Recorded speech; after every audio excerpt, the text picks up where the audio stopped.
नमस्कार। 5 राज्यों की मतगणना से जुड़े इस विशेष कार्यक्रम में आपका स्वागत है। मैं हूं प्रतिबिंब शर्मा। दिन भर संसद टीवी आपको दिखाएगा 5 राज्यों की बदलती तस्वीर, सबसे सटीक रुझान और सबसे सटीक विश्लेषण। 5 राज्यों उत्तर प्रदेश, उत्तराखंड, पंजाब, गोवा और मणिपुर विधानसभा चुनाव में किसकी ताजपोशी होने वाली है, आज सबकी नजरें इसी पर टिकी हैं। तो उत्तर प्रदेश, उत्तराखंड, पंजाब, गोवा और मणिपुर में किसकी बनेगी सरकार, आज दिन भर इस पर हमारी विशेष कवरेज लगातार जारी रहेगी। Good morning and welcome to Sansad TV special election coverage. I'm Kriti Mishra. Through the day, we'll bring you the latest trends and results from the states of Uttar Pradesh, Uttarakhand, Manipur, Goa and Punjab. Stay tuned for our special live coverage only here. जी, आज देश की सबसे बड़ी विधानसभा उत्तर प्रदेश और सबसे छोटी विधानसभा गोवा के नतीजे आने वाले हैं। साथ ही हिमालय की गोद में बसे 2 पर्वतीय राज्यों मणिपुर और उत्तराखंड के नतीजों पर भी सबकी निगाह होगी। वहीं पाकिस्तान की सीमा से लगे पंजाब के चुनाव नतीजों का भी सबको इंतजार है। इन 5 राज्यों में विधानसभा की 690 सीटें हैं तकरीबन। उत्तर प्रदेश में 403, पंजाब में 117, उत्तराखंड में 70, मणिपुर में 60 और गोवा विधानसभा की 40 सीटें हैं। सबसे पहले देश की सबसे बड़ी विधानसभा उत्तर प्रदेश के कुछ आंकड़े आपके सामने रखते हैं। हम बताते हैं कैसे 2022 के विधानसभा चुनाव चरण दर चरण आगे बढ़े। उत्तर प्रदेश विधानसभा की 403 सीटें हैं। उत्तर प्रदेश में 7 चरणों में मतदान हुआ। पहला चरण 10 फरवरी को हुआ, दूसरा चरण 14 फरवरी को हुआ जिसमें 55 सीटें थी, तीसरा चरण 59 सीटों पर 20 फरवरी को हुआ, चौथे चरण में 59 सीटों पर 23 फरवरी को मतदान हुआ। 5वें चरण के लिए यूपी में 27 फरवरी को 61 सीटों पर मतदान हुआ। छठे चरण की बात करें तो 3 मार्च को 57 सीटों पर यहां पर वोटिंग हुई, जबकि 7वें और आखिरी चरण यानी 7 मार्च को 54 सीटों पर वोटिंग संपन्न हुई। और बात कर लेते हैं पूर्वोत्तर के राज्य मणिपुर की। पहाड़ी राज्य मणिपुर में 60 सीटों पर 2 चरणों में चुनाव हुआ। पहले चरण का मतदान 28 फरवरी को 38 सीटों पर हुआ, जबकि दूसरे चरण का मतदान 5 मार्च को 22 सीटों पर हुआ। वहीं पंजाब विधानसभा की अगर बात करें तो यहां की 117 सीटों पर 20 फरवरी को मतदान हुआ। तो उत्तराखंड विधानसभा की 70 सीटों पर 14 फरवरी को वोटिंग हुई। देश की सबसे छोटी विधानसभा गोवा की 40 सीटों पर 14 फरवरी को मतदान हुआ। अगर वोटों की गिनती की बात करें तो 690 सीटों पर वोटों की गिनती शुरू हो रही है। रुझान आने शुरू हो जाएंगे थोड़ी देर में। उत्तर प्रदेश की 403 विधानसभा सीटों पर मतगणना शुरू हो रही है। उत्तराखंड की 70 विधानसभा सीटों पर मतगणना शुरू हो रही है। पंजाब की 117 विधानसभा सीटों पर मतगणना शुरू हो रही है। मणिपुर की 60 विधानसभा सीटों पर आज मतगणना हो रही है। गोवा की 40 विधानसभा सीटों पर भी मतगणना आज हो रही है। Absolutely. Counting of votes in 5 states begin. Counting in UP, Manipur, Goa, Uttarakhand and Punjab. In 690 assembly seats in 5 states, 403 assembly seats in Uttar Pradesh, 117 assembly seats in Punjab. Uttarakhand has 70 assembly seats, 60 assembly seats in Manipur, 40 assembly seats in Goa. 7-phase voting ended on March 7th. Counting of votes for the crucial assembly elections in 5 states has begun. The fate of 6,944 candidates for 690 seats will be decided in a few hours from now. More than 50,000 officials and 650 counting observers have been deployed for the counting of votes. Nearly 1,200 counting halls following COVID-19 guidelines have been set up, where results will be recorded from the electronic voting machines. The initial trends will likely emerge in the first few hours and ballot votes will be counted first. 5 states, Uttar Pradesh, Uttarakhand, Punjab, Goa and Manipur voted between February 10th and March 7th. All right, Pratibim, let's introduce our guests to our viewers. And joining us on the show, Aditi Fadnis, she's a senior journalist. और साथ में राकेश शुक्ला जी हैं, वरिष्ठ पत्रकार हैं, राजनीतिक विश्लेषक हैं। आप दोनों का बेहद स्वागत है कार्यक्रम में। And the polling in Uttar Pradesh took place in 7 phases, while Manipur voted in 2 phases. Uttarakhand, Punjab and Goa voted in single phase each. The exit polls have predicted a clear victory for the BJP in Uttar Pradesh and Manipur. The Aam Aadmi Party resting power in Punjab, and a neck-and-neck battle between the BJP and the Congress in Uttarakhand and Goa. The BJP is currently ruling in 4 states and the Congress in Punjab. These assembly elections come ahead of 2024 Lok Sabha elections and amid a series of challenges due to the COVID-19 pandemic. सीधा रुख करते हैं नव विक्रम से। हमारे संवाददाता हमारे साथ जुड़े हुए हैं और लगातार हम बता दें कि हमारे विशेषज्ञ मेहमान हमारे साथ बात करेंगे। इसके अलावा हमारे संवाददाता अलग अलग पार्टी कार्यालयों में मौजूद हैं। नव विक्रम मौजूद हैं। नव विक्रम कहां पर इस वक्त हैं और क्या जानकारी है, क्या है रुझानों के बारे में कोई जानकारी?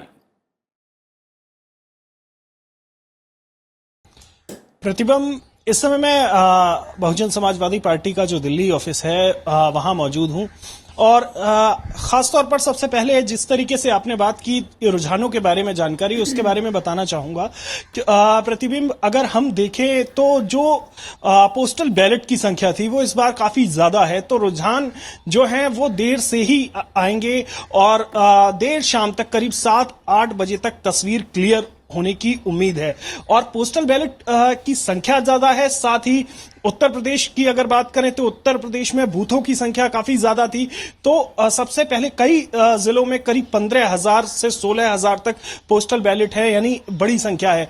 तो ऐसे में जो पोस्टल बैलेट की गिनती है उसमें काफी वक्त लगता है और जिस तरीके से चुनाव आयोग ने निर्देश दिए हैं पूरी पारदर्शिता के साथ और पूरी साफगोई के साथ जो है वो काउंटिंग होगी, तो ऐसे में पोस्टल बैलेट की गिनती में ही 10 बज सकते हैं। तो जिस तरीके से हमने बीते चुनाव में कई बार देखा है कि करीब 10-11 बजे के आसपास तस्वीर साफ होना शुरू हो जाती है, रुझान पूरी तरीके से दिखने लगते हैं, लेकिन आज उस तरीके से रुझान हमें करीब 10-11 बजे तक नहीं समझ में आएंगे। काफी देर तक इंतजार करना पड़ेगा।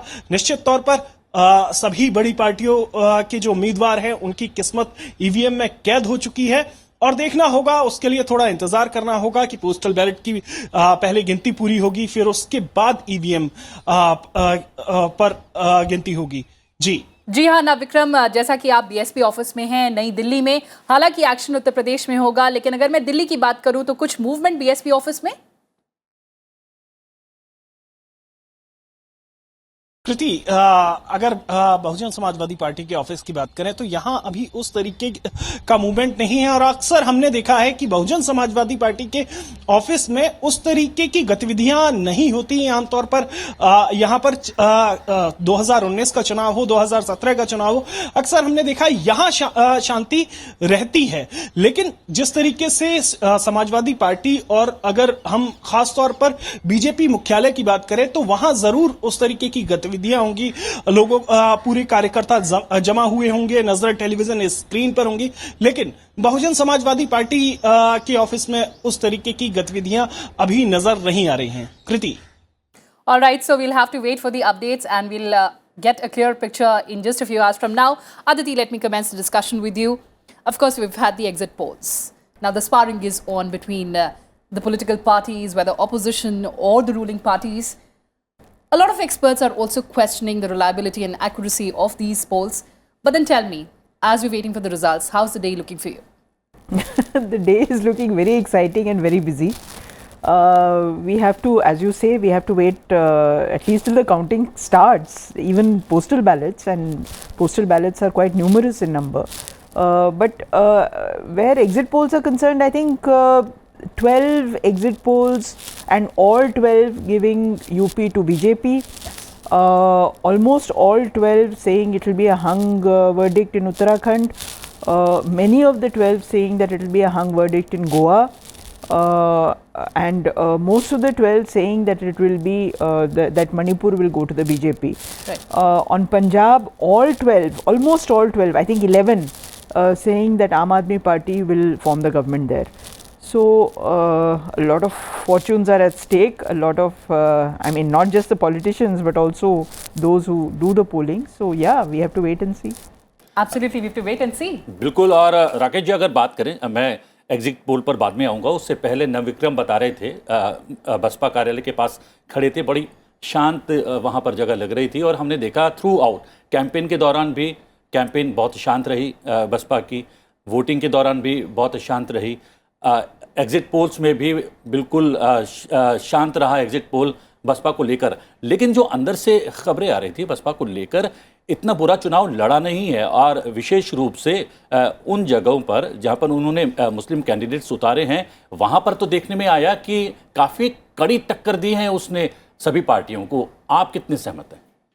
निश्चित तौर पे बहुजन समाज पार्टी का एक दौर था जी। और उस समय पर आप देखिए कि बहुजन समाज पार्टी से चुनाव लड़ने के लिए लोग कुछ भी करने को तैयार रहते थे, लेकिन समय समय जब राजनीतिक तस्वीरें बदली तो आज भारतीय जनता पार्टी जितनी तेज़ी से आगे बढ़ी है, बहुजन समाज पार्टी पीछे गई है, क्योंकि क्षेत्रीय दल कहीं ना कहीं कांग्रेस से जन्म लिए हैं और उसका मतदाता मूव करने लगा है। अब बहुजन समाज पार्टी के साथ भी यही दिक्कतें खड़ी हो गई हैं कि जिस वर्ग को लेके ये पार्टी खड़ी हुई थी, उस वर्ग में से एक बड़ा हिस्सा उसके साथ कटा है, और ये कटने के कारण ही इस बार के चुनाव में आप देखिए तो बहुजन समाज पार्टी का मजबूती के साथ नहीं लड़ने का सबसे बड़ा कारण ये था कि उसको इस बात का अंदाज़ा था कि हम सत्ता में पहुंचने की स्थिति में नहीं है, लेकिन वो किंग मेकर के रूप में रहना चाहती थी मायावती जी, इसलिए वो उन सीटों पे खास तौर पे फोकस की जिन सीटों पे उनको लग रहा था कि हम जीत सकते हैं। तो कैंडिडेट का चयन और उन्हीं सीटों पर उन्होंने पूरी ताकत लगाई अपनी जीत के लिए, पूरे राज्य में चुनाव लड़ने को लेकर, इसीलिए हमें बहुजन समाज पार्टी का एक व्यापक माहौल दिखाई नहीं दिया। जी, अगर बात करें, क्योंकि अदिति जी ने भी एग्जिट पोल का जिक्र किया है, क्या आप भी एग्जिट पोल्स के साथ जाएंगे या आप अलग विचार रखते हैं? देखिए, एग्जिट पोल लगातार आ रहे हैं। यदि हम 2004 से देखें तो 2004 का एग्जिट पोल बताया था कि अटल बिहारी सरकार वापस आ रही है। उसके बाद फिर यदि हम दिल्ली में देखें तो दिल्ली के विधानसभा चुनाव में भी दिखाया जा रहा था कि आम आदमी पार्टी कहीं नहीं है। तो मैं ये नहीं कह रहा कि एग्जिट पोल पूरी तरह से खारिज किया जा सकता है, लेकिन पूरी तरह से एग्जिट पोल के साथ नहीं जाया जा लेकिन आप कहीं ना कहीं दिल की धड़कन बढ़ा रहे हैं लोगों की। All right, so staying on with UP, and before we talk about other states, Aditi, a quick comment. Since 2007, Uttar Pradesh has voted for a change. Do you think this time the BJP can buck this trend? I think the more important thing is not whether BJP can buck the trend or not, but what happens to the chief ministerial candidate. We must keep in mind that Yogi Adityanath was declared chief minister after the election, where the BJP showed a fantastic performance in the 2017 election. After that, BJP lost 2 by-elections with its own government in place, one in Kairana and one in Gorakhpur. And after that, even during this period, many in the BJP have been saying that Yogi Adityanath is an outsider, what is he doing in the BJP and so on. And today, if the exit polls are to be believed, the BJP may suffer some attrition. Now that is what we have to look at, how much attrition it will suffer, and how much of that will be brought to Yogi Adityanath's door, and how much of it will be brought to the success of other parties. All right, so we'll have to wait and see how that shapes up. और जैसे कि लगातार हम बता रहे हैं कि विशेषज्ञ मेहमानों के साथ साथ हमारे संवाददाता हमारे साथ लगातार जुड़े हुए हैं। रविंद्र चेरोन हमारे साथ है। रविंद्र, क्या कुछ सुगबुगाहट है?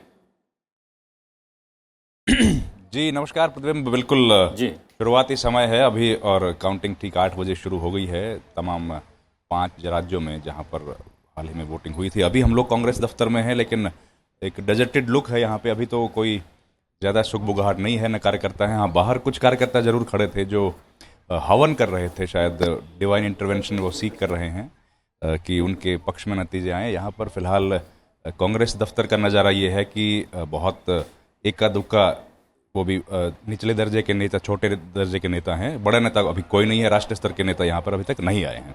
और कांग्रेस के लिए ख़ास तौर पर बहुत अहम ये चुनाव है। लगातार कांग्रेस का आला कमान अलग अलग राज्यों में जिस तरीके से चुनाव प्रचार करता रहा है, और कांग्रेस के लिए इतना महत्वपूर्ण है क्योंकि पंजाब में तो खैर कांग्रेस की सरकार है ही। इसके अलावा जिस तरह से पिछले चुनाव में हमने देखा था कि गोवा में भी कांग्रेस सबसे बड़ी पार्टी बन के आई थी और मणिपुर में भी कांग्रेस ने 28 सीटें ली थी, बावजूद उसके गोवा और मणिपुर में कांग्रेस सरकार नहीं बना पाई थी। तो इस बार कांग्रेस ने अपनी तरफ से जो पर्यवेक्षक नियुक्त कर दिए हैं कि अगर चुनाव के नतीजे उनके पक्ष में आते हैं तो किसी तरीके से विधायकों को वो लोग समय रहते इधर उधर जाने से रोक सकें और अपनी जो स्ट्रेटजी है उसको मजबूत कर सकें। पंजाब खासतौर पर लगातार एक चुनावी सरगर्मियां जिस तरीके से रही, उसमें एक केंद्र बिंदु के तौर पर पंजाब में लगातार जो मुख्यमंत्री का केवल 111 दिन पहले मुख्यमंत्री का बदलना और इस तरह की कई चीज़ें थी, क्योंकि बॉर्डर स्टेट है, सेंसिटिव एरिया है।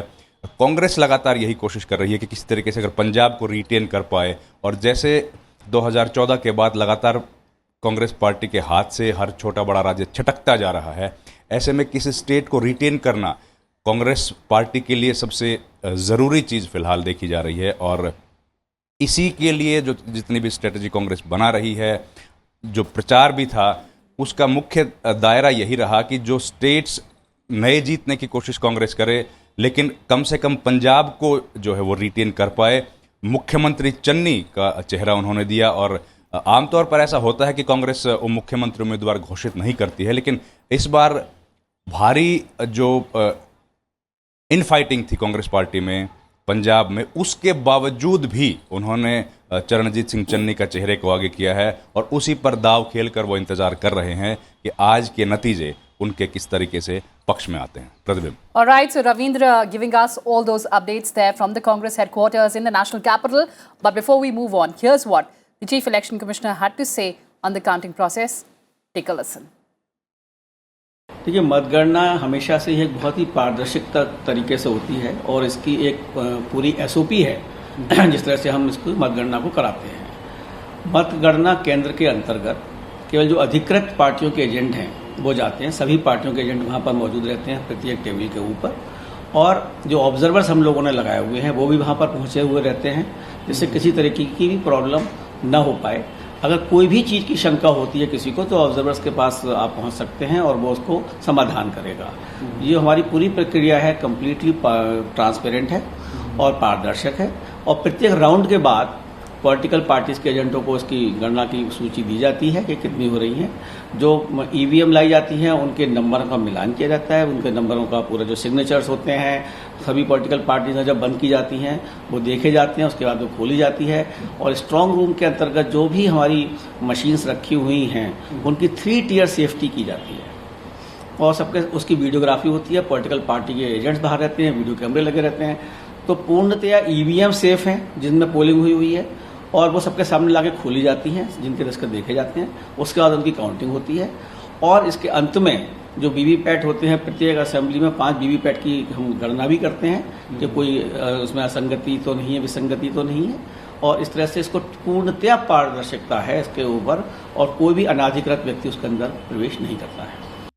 All right, so the Election Commission dispelling all the apprehensions there regarding EVMs.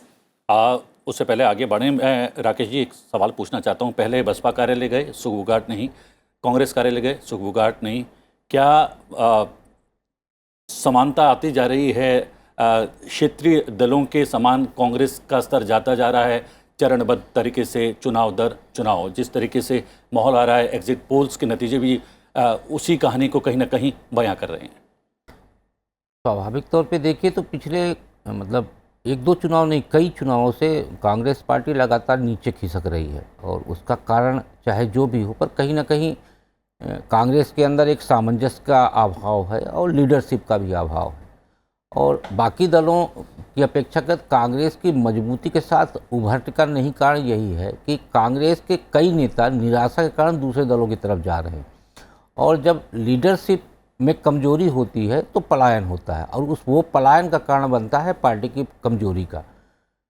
एक टाइम था जब कांग्रेस के कार्यकर्ता पूरी मुस्तैदी के साथ चुनाव लड़ा करते थे, और उसके चलते भारतीय जनता पार्टी लाख कोशिश के बाद भी नहीं बढ़ पाती थी, लेकिन आज कांग्रेस के अंदर से ही इतने दलों का गठन हो गया है, कांग्रेस का एक एक बैंक, वोट बैंक जो कहना चाहिए, वो सारा बिखर गया है। अब कांग्रेस के पास अपना कोई वोट बैंक नहीं बचा। ऐसा नहीं है कांग्रेस पार्टी पूरी तरह से कमज़ोर है, उसके कार्यकर्ता हैं, लेकिन वो कार्यकर्ता मोबिलाइज नहीं हो पा रहे, कारण कि उनको अभी भी भरोसा नहीं हो पा रहा कि उनका लीडर जो है उनके लिए बेहतर साबित हो पाएगा। तो तो लीडरशिप की जब भी पार्टी में कमी आती है तो उसका असर पूरी पार्टी पे पड़ता है और पार्टी तो कमजोर क्या माना होती है। जाए राष्ट्रीय राजनीति के परिप्रेक्ष्य में भी कांग्रेस के लिए विशेष रूप से पंजाब के चुनाव जीवन मरण का प्रश्न है?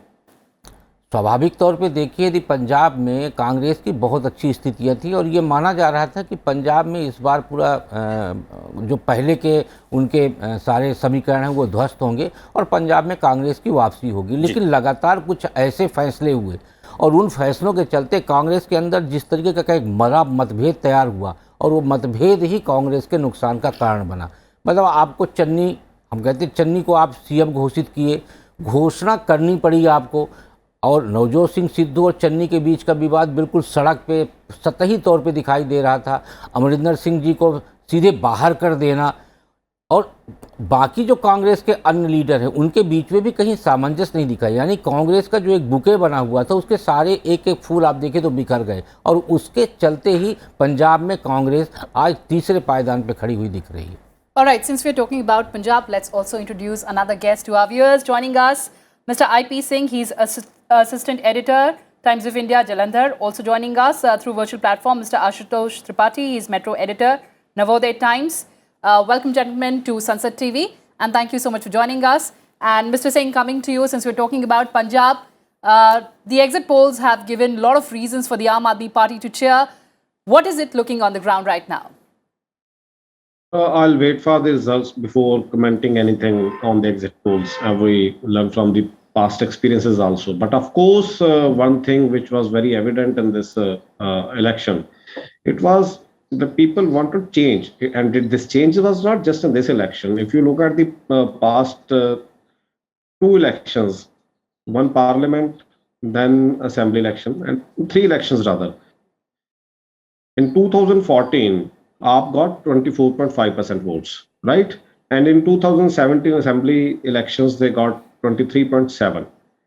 In 2019 election, their vote share dipped to 7.3%, just 7.3%. But at the same time, PD and BSP alliance got around 10.77% votes.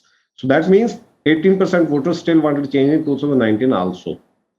So this is where Congress, failed to read the sentiment of change, which had a strong undercurrent.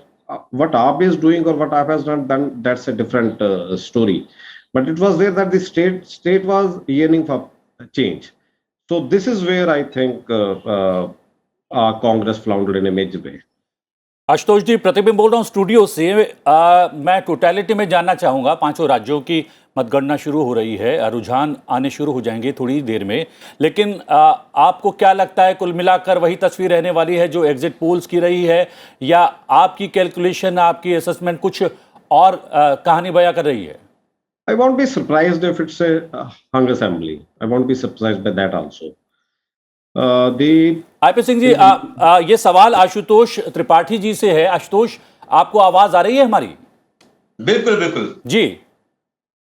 प्रतिबिंब जी, जैसा कि exit poll आए हैं और उसमें से जो तस्वीर नजर आ रही है, निश्चित रूप से अगर उत्तर प्रदेश की बात की जाए तो योगी आदित्यनाथ वापस आ रहे हैं और ये बिल्कुल सही है। लेकिन हाँ, जैसा कि IP सिंह जी ने कहा, पंजाब की स्थिति उतनी ठीक नहीं लगती है। वहां पर निश्चित रूप से हंग असेंबली जैसी स्थिति बनती हुई है, लेकिन एग्जिट पोल में आम आदमी पार्टी को सबसे बड़ी पार्टी और चुनाव जिस तरह से हुए हैं उसमें सरकार बनाते हुए दिखाया जा रहा है। लेकिन मेरा मानना है कि पंजाब में कहीं ना कहीं इतनी स्पष्ट स्थिति नहीं है आम आदमी पार्टी के लिए, और उत्तर प्रदेश में तो एग्जिट पोल जो कह रहे हैं वह निश्चित रूप से साफ है। जी प्रतिबिंब जी।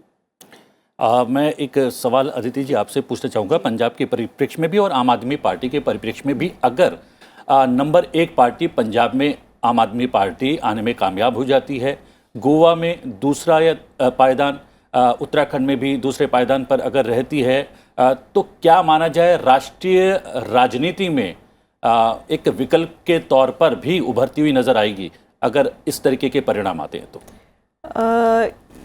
ये एक बहुत ही हाइपोथेटिकल सवाल है, क्योंकि मुझे नहीं लगता कि पहली बात, लेकिन तो बड़ा मंथन चल रहा है दूसरे पायदान पर, या फिर मुख्य विपक्षी पार्टी कौन हो सकती है राष्ट्रीय परिप्रेक्ष्य में? राष्ट्रीय परिप्रेक्ष्य में जगह बनाने के लिए उनको जगह बनानी पड़ेगी अपनी। क्योंकि इस समय यदि आप सबको गाली देंगे तो कोई आपके साथ हाथ नहीं मिलाएगा। तो जाहिर है कि यदि केसी रामाराव या ममता बनर्जी एक नेशनल प्लेटफॉर्म विपक्ष का बनाने की कोशिश करते हैं तो उसमें केजरीवाल उससे जुड़ेंगे या नहीं, और उसके अलावा क्या केजरीवाल को उसमें जोड़ने का मौका भी दिया जाएगा या नहीं, ये भी एक बहुत बड़ा प्रश्न है।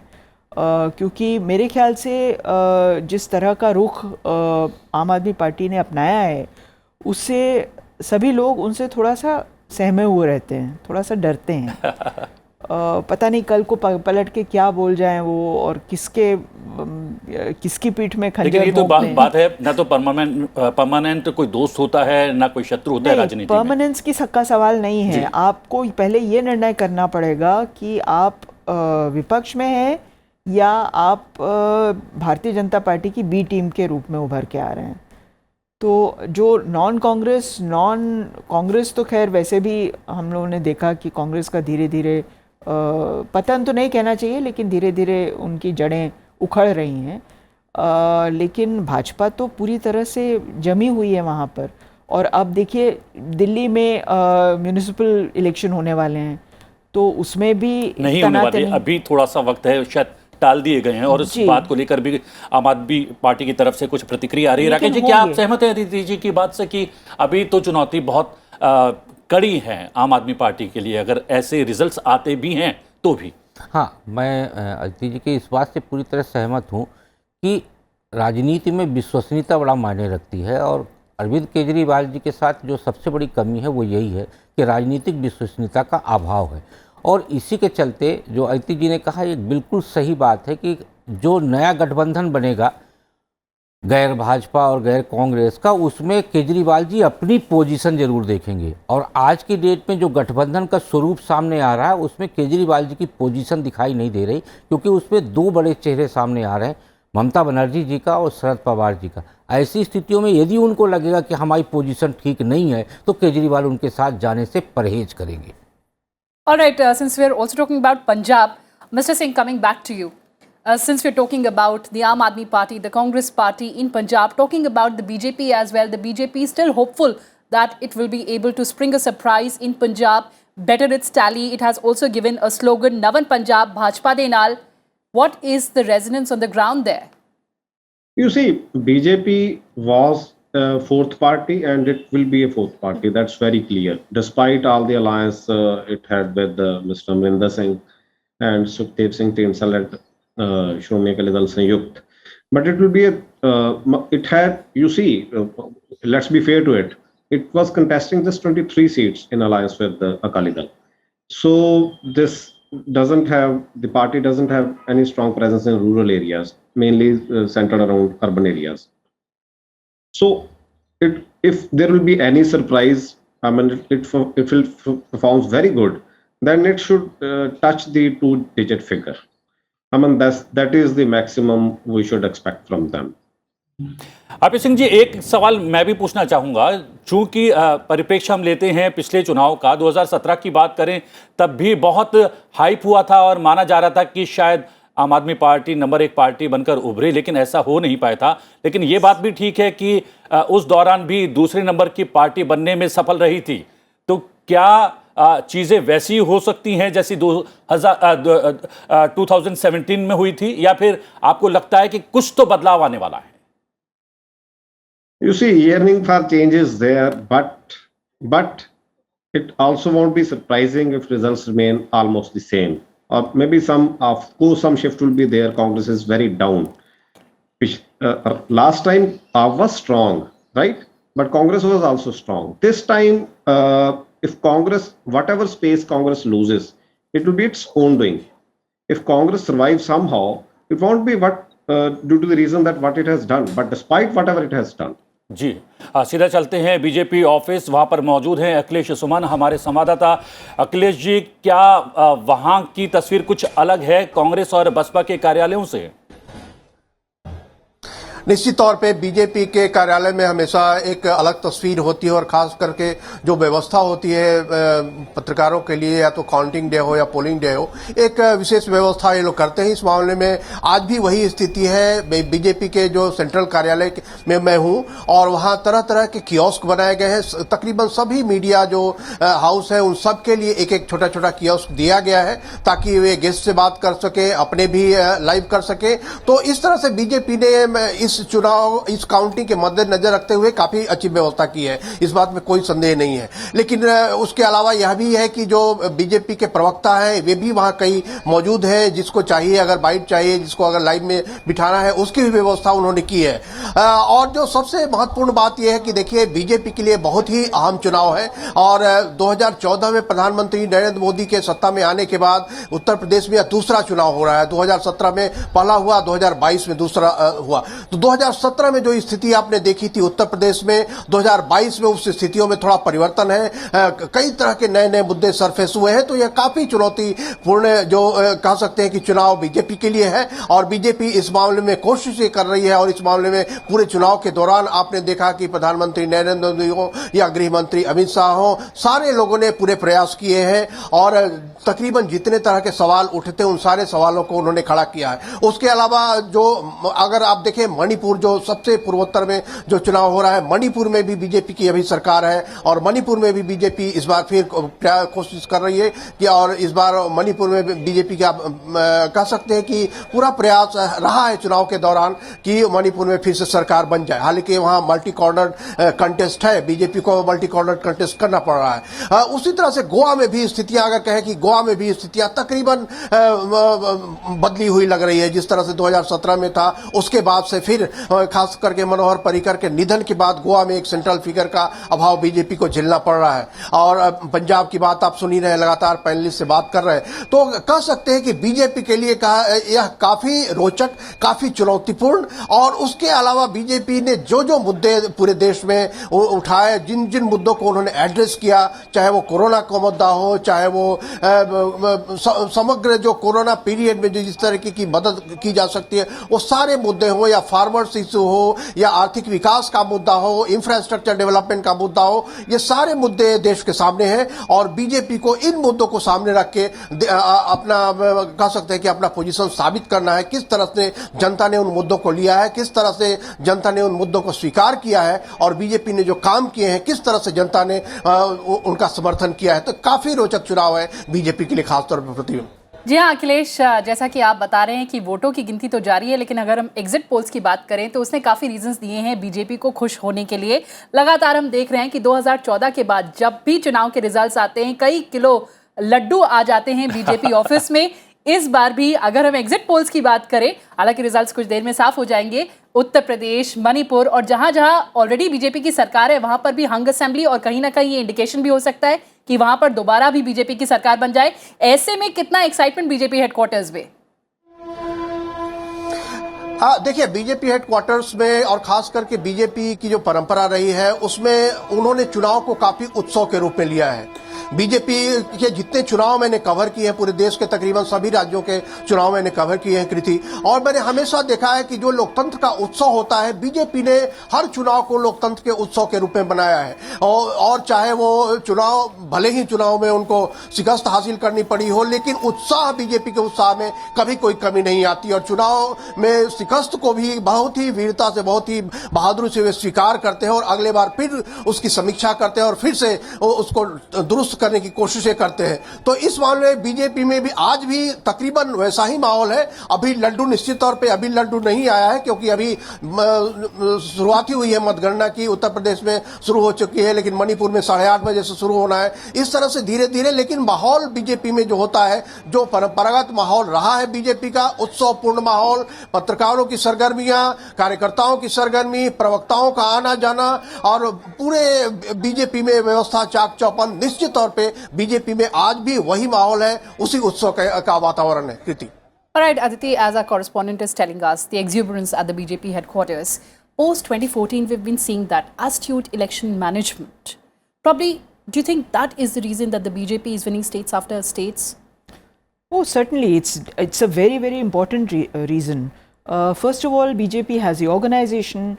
In a sense, it has always had the organization, but it has taken Narendra Modi and Amit Shah's skills to galvanize that organization. Secondly, there is a direct correlation between the organization and the welfare programs of the government. So the so-called Labharti, those who are beneficiaries of government programs, are encouraged to think like BJP workers, and many actually become BJP workers. So I know that in Gorakhpur, for instance, during Deepavali, BJP workers were told to go to the residence of Labhartis with a small box of sweets to talk to them. This is after the Gorakhpur by-election reversed the verdict and went against the BJP. So there is a very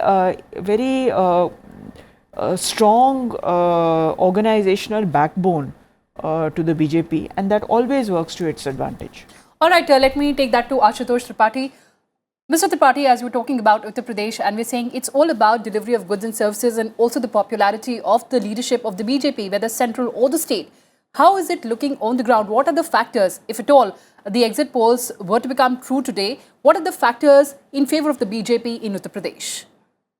निश्चित रूप से जिस तरह से उत्तर प्रदेश में योगी आदित्यनाथ ने अपनी सरकार चलाई, तय बात है कि जो सबसे बड़ा मुद्दा था वो था किस तरह से कानून व्यवस्था को बना के रखा गया। जो 5 साल पहले जो स्थितियां थी वह बिल्कुल 5 साल में नजर नहीं आई। कहीं ना कहीं लोगों के मन में एक सुरक्षा की भावना जागी। लोगों को ऐसा लगने लगा कि हम सड़क पर बिना किसी डर के निकल सकते हैं।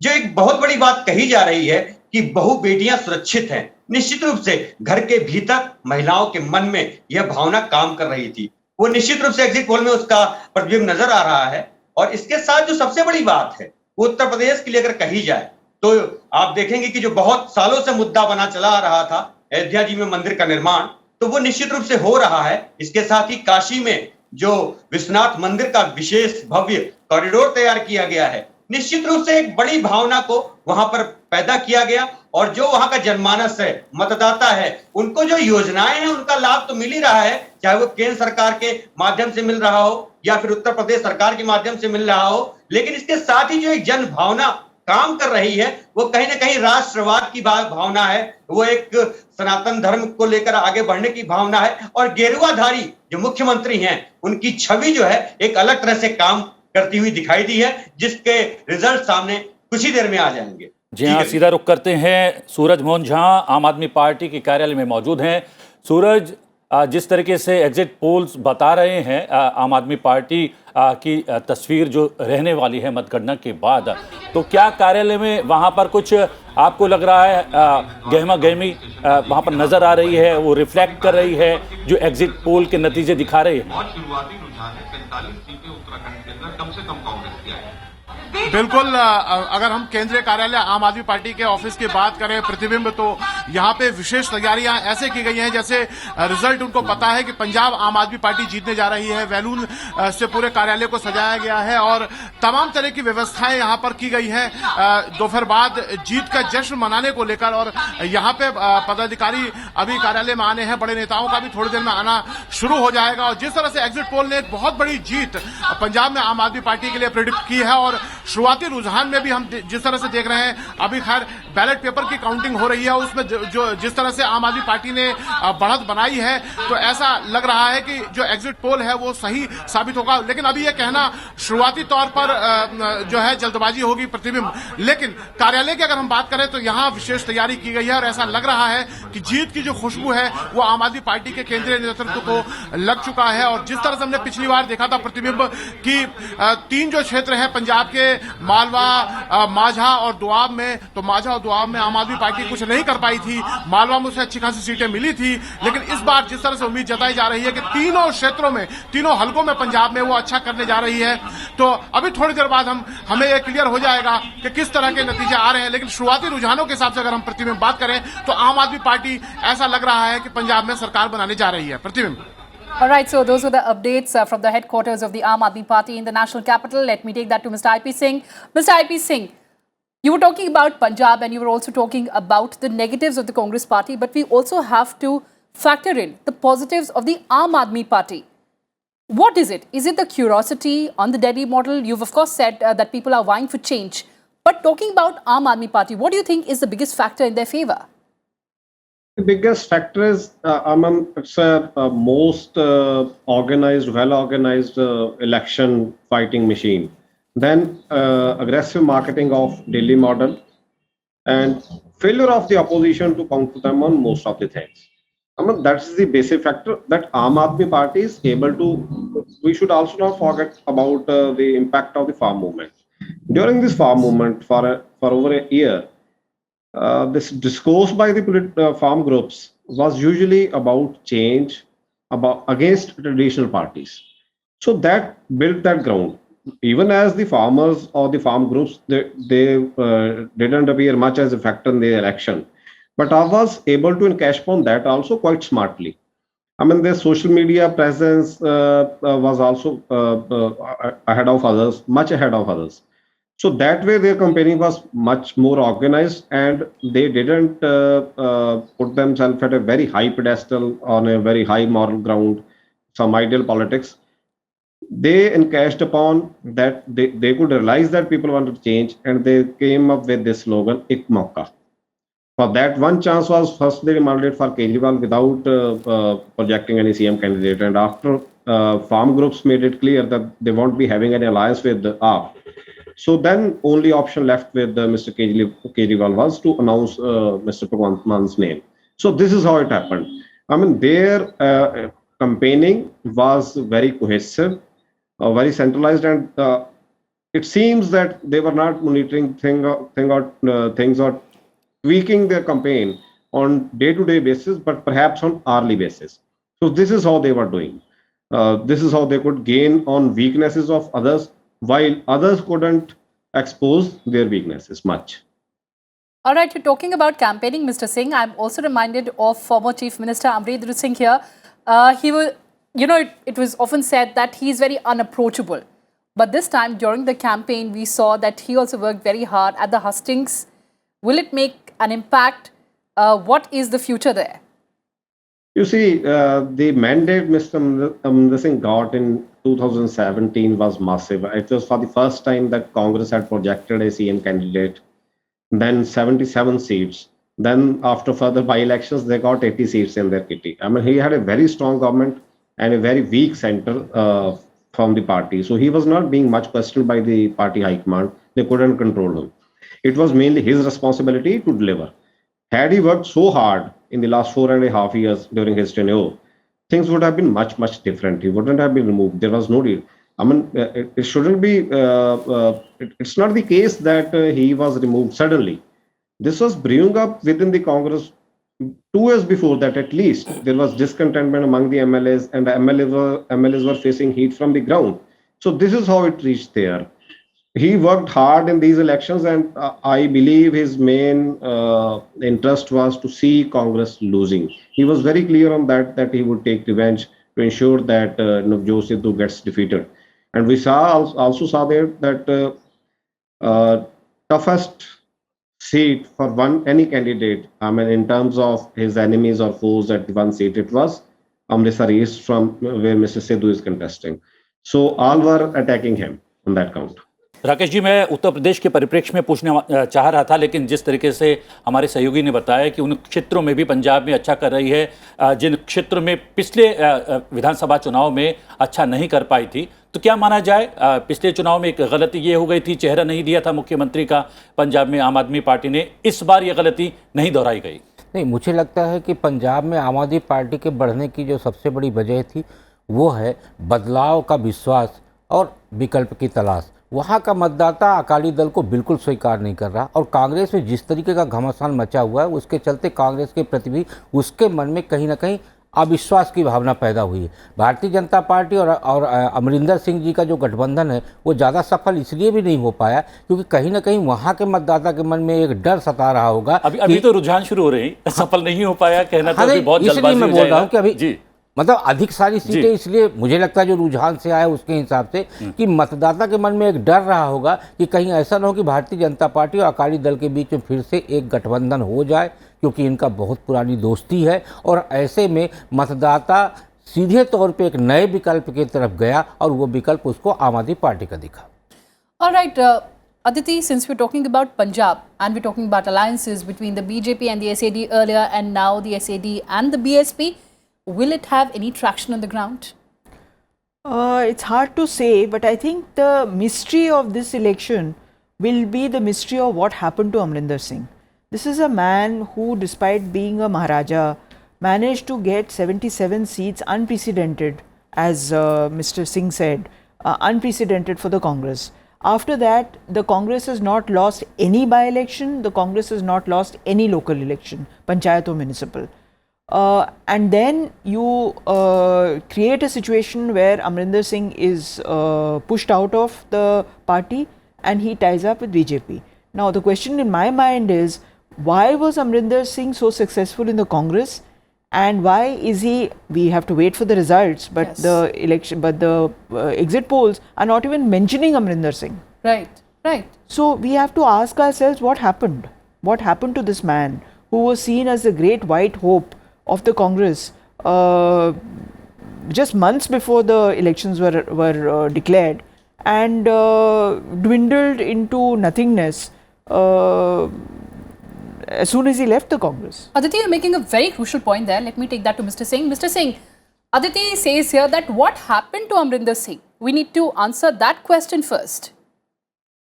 You see, this was basically his now BJP, Mr. Modi also, Prime Minister Modi also, Mr. Amit Shah also, they raised these issues of the mining mafia or other mafias. Who was responsible to control this for 4.5 years?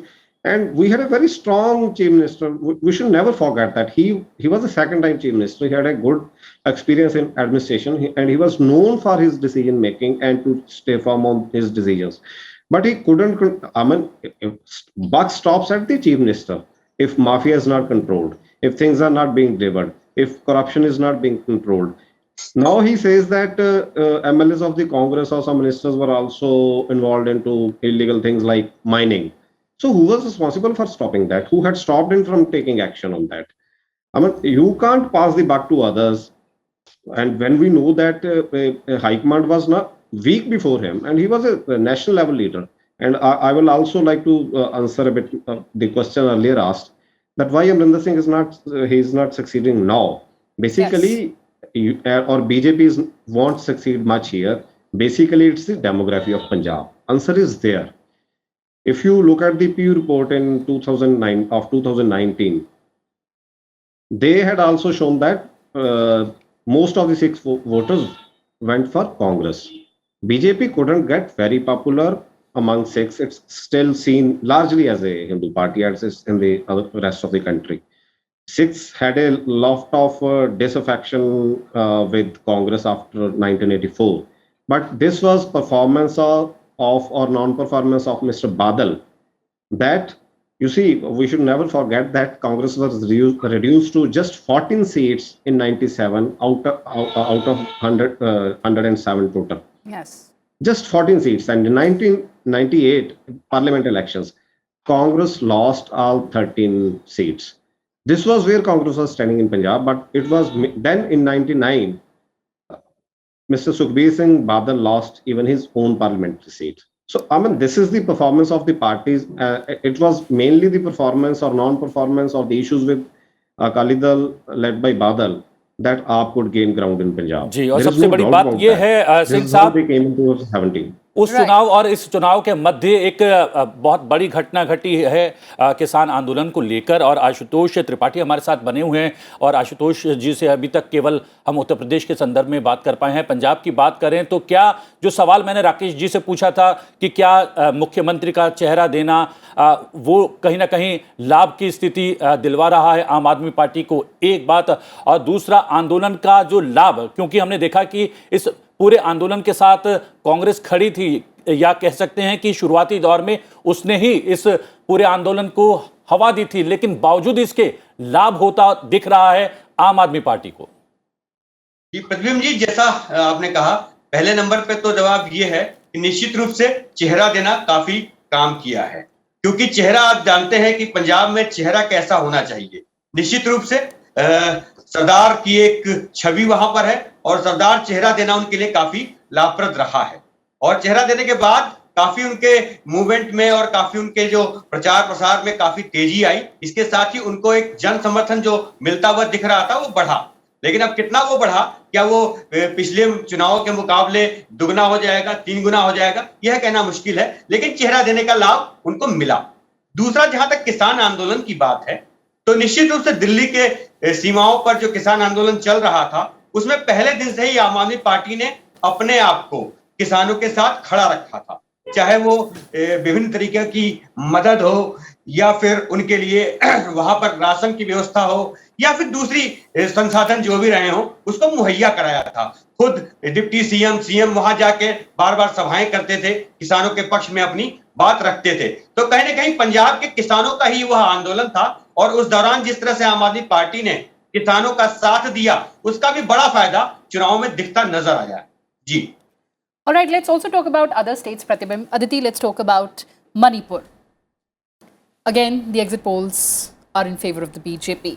The BJP says that it has brought stability, peace and security and normalcy in the region. Do you think that these are the factors? Well, I would just like to point out that Colonel Vipul was killed along with his wife and his 6-year-old son in an ambush, which is being probed by the NIA. Now, we still don't, that happened in November last year. We still don't know who killed him. No killers have been brought to justice. There's been no movement, or if there is, we don't know about it. So, as far as security is concerned, I think that was the biggest trauma to the paramilitary and the military forces. That a family, the entire family of a person who is leading, who's a commanding officer, gets killed in a convoy. That was a terrible thing to happen, and that in itself has not reassured us about security. That's number one. Number two, in Manipur, there are a lot of forces at play. It's not just those who are underground and militant forces, it's also those who are complicit with these militant forces, and they could be chief ministers regardless of parties.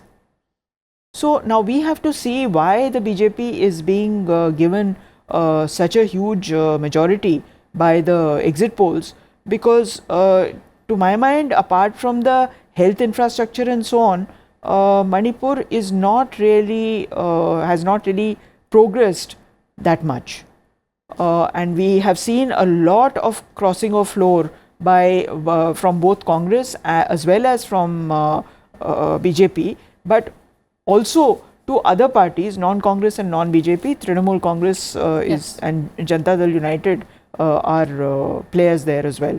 Absolutely. I think there will be a situation where Conrad Sangma of the National People's Party may be seeing himself as an emerging kingmaker there, and kind of projecting himself. He's the Chief Minister of Meghalaya, and in Meghalaya, as you know, both the BJP and the Congress are supporting his government, which is a bizarre situation in itself. So if he emerges as a kingmaker, and then you will see normal politics returning to Manipur. As things stand now, politics in Manipur is not normal. Yes, so we'll have to see all the post-poll alliances between NPP, NPF, BJP. But talking about the challenger, of course, the Congress party. In 2017, it won 28 seats. Now it is down to 13. What are the big reasons? We don't know really if it's down to what. But let's wait for the result and then make predictions on that. No, because I'm talking about the defectors who jumped ship from the Congress party to the BJP. Sure. And that, I think that's a lot of people have jumped, and many of them are senior, very senior people, including one who was the former state PCC chief, who has jumped from the Congress to the BJP, someone who has been an MLA for 4 terms or more. They have also jumped ship. So now Manipur is divided into two. there's the Imphal Valley and there's the hills. In the hills, the Kukis are very important. They're a force to reckon with, and the Kuki tribes are fairly militant. So BJP has been reaching out to them and has been trying to rehabilitate them. So what I think the most important thing is to see which region BJP owes its strength to. Yes. That we can sort of analyze only after the results are out. Right. Rakesh ji, अभी जो रुझान आ रहे हैं, रुझान के हिसाब से वही ट्रेंड नज़र आ रहे हैं जो एग्जिट पोल्स में थे। पंजाब में आम आदमी पार्टी नंबर 1 पर बनी हुई है, लेकिन कड़ी टक्कर मिल रही है कांग्रेस से। उत्तर प्रदेश में बीजेपी नंबर 1 की पार्टी बनकर उभरती हुई नज़र आ रही है अभी तक के रुझानों में, और समाजवादी पार्टी दूसरे नंबर की पार्टी है, लेकिन बहुत ज़्यादा अंतर वहाँ भी नहीं है। हाँ, अभी खैर शुरुआती है, तो अभी कुछ जल्दबाजी होगी कहना कि कौन किस स्थिति में रहेगा। अभी बैलेट पेपर की हो रहा है, 10:30-11 बजे के बाद ही अपने सामने कुछ तस्वीर क्लियर होगी, तब स्पष्ट तौर पे ये कहा जा सकेगा कि हाँ, कौन सा दल किस राज्य में किस स्थिति में की तरफ बढ़ा रहा है। All right, let's also take a reaction from Mr. Tripathi there. Mr. Tripathi, how are things looking on the ground, looking at the initial trends, looking at the initial figures that we are getting right now? जैसा कि दिख पा रहा है, निश्चित रूप से गोवा में बता रहे हैं कि कांग्रेस को जो है वो ठीक ठाक बढ़त मिल रही है, और उत्तर प्रदेश में जो स्थिति है उसमें योगी जी आगे चल रहे हैं। पंजाब में आम आदमी पार्टी आगे चल रही है। निश्चित रूप से रुझानों के हिसाब से जो चीजें नजर आ रही हैं, एग्जिट पोल में भी वैसी ही थी, लेकिन टक्कर दोनों जगह दिख रही है। ऐसा नहीं है कि उत्तर प्रदेश में एक बड़ी मेजॉरिटी के संग उत्तर प्रदेश में योगी जी की वापसी हो रही है। टक्कर अभी दिख रही है, हालांकि बहुत शुरुआती दौर है अभी मतगणना का, कहना कुछ भी ठीक नहीं है, लेकिन फिलहाल टक्कर चाहे पंजाब में हो और चाहे वो उत्तर प्रदेश में हो, दिख रही है। जी, अभी आप लोग भी थोड़ा सा बचना चाह रहे हैं, चूंकि मतगणना कंप्लीट हो उससे पहले आपके आंकड़े क्या कहते हैं, आपकी कैलकुलेशन क्या कहती है, वो भी बहुत महत्वपूर्ण रहता है। बिल्कुल ठीक है प्रतिबिंब जी, जैसा कि मेरा खुद का अनुमान है, निश्चित रूप से उत्तर प्रदेश में निश्चित रूप से वापसी हो रही है। भाजपा की वापसी तो हो ही रही है, लेकिन जो एक सभी के सभी एग्जिट पोल में जो बड़ी फिगर दिखाई गई है सीटों की भाजपा के लिए, वो निश्चित रूप से उतनी बड़ी फिगर तो नहीं होगी। निश्चित रूप से पिछले चुनाव के मुकाबले इस बार निश्चित रूप से कम थोड़ा सा सीटें होंगी, लेकिन यह तय है कि उत्तर प्रदेश में योगी सरकार बनेगी। हाँ, जहां तक पंजाब की बात है, तो वहां भी एक जो पूरी एक मुश्त सीटें दे दी गई हैं आम आदमी पार्टी को एग्जिट पोल में, वह भी वहां पर उतनी स्थिति दिखती नहीं है। मेरे अनुमान के मुताबिक आम आदमी पार्टी को बहुत आसानी से सरकार बनाने का मौका नहीं मिलेगा। जी प्रतिबिंब जी। All right, so we're talking about Aam Aadmi Party in Punjab. Mr. IP Singh, we were just getting the update that Chief Minister Charanjit Channi has gone offering prayers. But again, talking about the exit polls right now, of course, these are just the initial trends. We'd like to reiterate to our viewers. Do you think, you've been saying that this is Congress's self-made crisis. Do you think that there's still some kind of leeway for the Congress party even right now? The only hope for them is that except 97 elections, they have never gone down below 33%. In 97, they were reduced to 26.5%. And afterwards, they have never gone down below 33. So even if they sustain at 33, they may survive. I mean, that is the only hope. As I said earlier, that if they survive somehow, it won't be due to what they have done, but despite whatever they have done.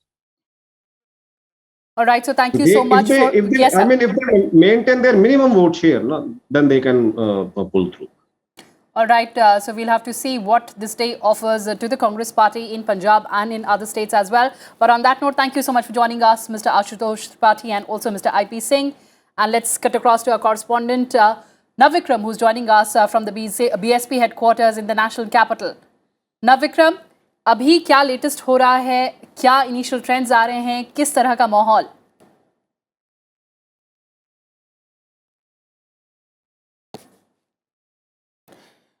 जी हाँ, बता दें कि शायद तकनीकी वजह से connect नहीं हो पा रहे हैं, लेकिन अखिलेश सुमन भी बीजेपी कार्यालय में मौजूद हैं। अखिलेश जी, जो ट्रेंड आ रहे हैं और विशेष रूप से पंजाब और उत्तर प्रदेश के, वही कहानी बयां कर रहे हैं जो एग्जिट पोल में कही गई थी।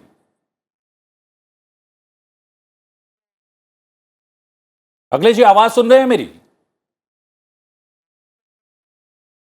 संभवतः तकनीक का जितना लाभ है उसकी वजह से कई बार होता है कि हम कनेक्ट भी नहीं कर पाते हैं।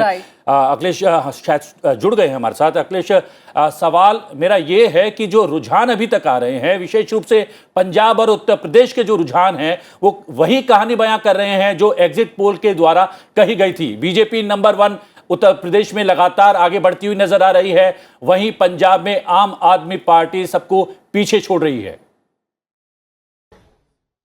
निश्चित तौर पे कह सकते हैं कि अभी जो सुबह के जो पोस्टल बैलेट्स हैं, पोस्टल बैलेट्स की गिनती शुरू हुई है, तो पोस्टल बैलेट्स की गिनती से निश्चित तौर पे जो एग्जिट पोल हुए हैं और पोस्टल बैलेट की गिनती में जो आ रहे हैं वो एक तरह के हैं। और देखिए, कई तरह की बातें सुनने को आई चुनाव के दौरान, और उन बातों में जो सबसे 2-3 बातें ये थी कि एक जो एंटी इनकम्बेंसी की जो बात बीजेपी के बारे में हो रही थी कि बीजेपी के खिलाफ भी एंटी इनकम्बेंसी है। निश्चित तौर पर जो सत्ता में रहती है सरकार, उसके खिलाफ एक एंटी इनकम्बेंसी होता है, क्योंकि आप काम करते हैं तभी आपकी बदनामी भी होती है, काम नहीं करते तब भी आपकी बदनामी होती है। लेकिन एक हवा यह भी थी कि जो पिछली सरकारें थी, खासतौर पे जो समाजवादी पार्टी की सरकार थी या बहुजन समाज पार्टी की सरकार थी, उनके शासन काल की भी यादें वोटरों के दिमाग में मौजूद थी। तो एंटी इनकम्बेंसी अगर है तो एंटी इनकम्बेंसी 5 साल पहले का भी दिख रहा था, और एंटी इनकम्बेंसी अगर है तो आज का भी दिख रहा है। लेकिन जो खास करके इस पीरियड में एक टेस्टिंग टाइम यह रहा बीजेपी के लिए कि यह जो कोरोना पीरियड है, इस कोरोना पीरियड में जो एक क्राइसिस थी, पूरे वर्ल्ड ओवर क्राइसिस थी, उत्तर प्रदेश में भी क्राइसिस थी, और उस क्राइसिस को बीजेपी ने मैनेज किया। खासतौर पे जो अनाज की बात है, जो मुफ्त अनाज देने की बात है, वह एक बहुत महत्वपूर्ण था, क्योंकि माइग्रेंट लेबर, चाहे वो दिल्ली से हो, मुंबई से हो, अहमदाबाद से हो, बड़ौदा से, सूरत से, जहां से भी माइग्रेंट लेबर गए, अपने घर में किसी को भूखे पेट नहीं सोना पड़ा। तो जो गरीब आदमी के पेट में अन्न था, यह बात पूरी तरह से गारंटी की गई बीजेपी की सरकार द्वारा, चाहे वो नरेंद्र मोदी सेंटर से दे रहे हो या जो आदित्यनाथ जोगी है वो राज्य सरकार की व्यवस्था, अपने प्रशासन को चुस्त दुरुस्त करके, लेकिन डिलीवरी मैकेनिज्म लगातार काम कर रहा था, इसलिए हर आदमी के घर में अनाज था। तो इसका लाभ लगता है कि बीजेपी को मिल रहा है, क्योंकि जिस तरीके का माहौल चुनाव के दौरान दिख रहा था, चुनाव के दौरान बड़ी बड़ी रैलियां अखिलेश यादव की भी हो रही थी, चुनाव के दौरान रैलियां बड़ी बड़ी नरेंद्र मोदी और अमित शाह की भी हो रही थी, लेकिन बार बार यह भी लग रहा था कि कहीं वो जो रैलियां हैं उसी तरह से वोट में परिवर्तन होता है कि नहीं होता है। क्योंकि कई बार रैलियों के बारे में यह कहा जाता है कि भीड़ निश्चित तौर पे बहुत वोकल होती है, लेकिन कई बार जो चुप बैठे हुए लोग होते हैं चुनाव के दौरान, वे बहुत महत्वपूर्ण भूमिका निभाते हैं। तो अभी तक के जो रुझान है, उन रुझानों के दौरान यही लग रहा है प्रतिबिंब की चुनाव के दौरान जो कई साइलेंट वोटर थे, जो चुपचाप बैठकर अपनी जीवन की स्थिति को देख रहे थे, और जीवन की उस स्थिति में किस तरह से उन्हें सहारा मिला था सरकार का, उस सहारे को याद करके लगता है लोग वोट दे रहे थे। और एक दूसरा जो फैक्टर था, निश्चित तौर पे बहुत बदनामी हुई थी समाजवादी पार्टी की सरकार के दौरान कानून व्यवस्था को लेके, और उस कानून व्यवस्था को लेके आप समझ सकते हैं कि खास करके महिलाएं सभी जगह काफी सशंकित थी कि अगर वो सरकार फिर से आती है तो संभवतः वही स्थिति तो नहीं आ जाएगी। हालांकि अखिलेश यादव बार बार इस बात के लिए आश्वासन दे रहे थे लोगों को, लेकिन उस आश्वासन का कितना असर पड़ता है शाम तक पता चल जाएगा। लेकिन जो रुझान बता रहे हैं, रुझान यही बता रहे हैं कि जो आशंका थी, उस आशंका से भी प्रभावित होकर लोगों ने वोट दिया है। और तीसरा फैक्टर जो यह दिख रहा था कि जो पहले जो 4 चरण के चुनाव हुए थे, पहले 4 चरण के चुनाव में जो पुरुष मतदाता है वो काफी बड़ी संख्या में आए थे, लेकिन उसके बाद के 3 चरण के चुनाव में महिला मतदाताओं की संख्या अचानक काफी बढ़ गई थी। तो लगता है कि एक जो विश्वास महिलाओं की तरफ से बीजेपी के प्रति दिख रहा था, वो भी एक परिलक्षित हो रहा है अभी तक के रुझान के मुताबिक। तो ये जो तीनों तर्क में जो आपको बता रहा हूं, यह तीनों तर्क लगता है कि अभी तक के रुझान में प्रतिबिंबित हो रहे हैं, प्रतिबिंब।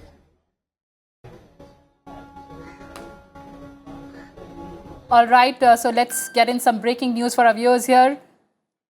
उत्तराखंड के शुरुआती रुझानों की अगर बात करें तो बीजेपी नंबर 1 पर चल रही है, लेकिन वहां पर नेक टू नेक फाइट नजर आ रही है। उत्तर प्रदेश की बात करें तो उत्तर प्रदेश के रुझानों में बीजेपी बहुत आगे नजर आ रही है।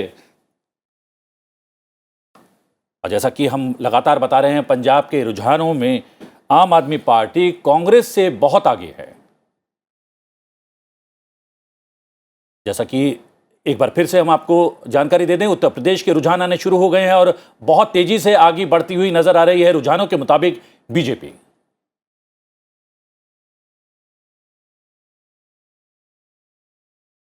हमारे साथ नव विक्रम जुड़े हुए हैं बीएसपी हेडक्वार्टर्स से, दिल्ली से। नव विक्रम, जैसा कि शुरुआती रुझान आ रहे हैं बीजेपी के फेवर में दिख रहे हैं, लेकिन फिर भी जानना चाहूंगी कि बीएसपी में वहां पर क्या सरगर्मियां हैं और अदरवाइज यूपी से क्या लेटेस्ट मिल रहा है आपको?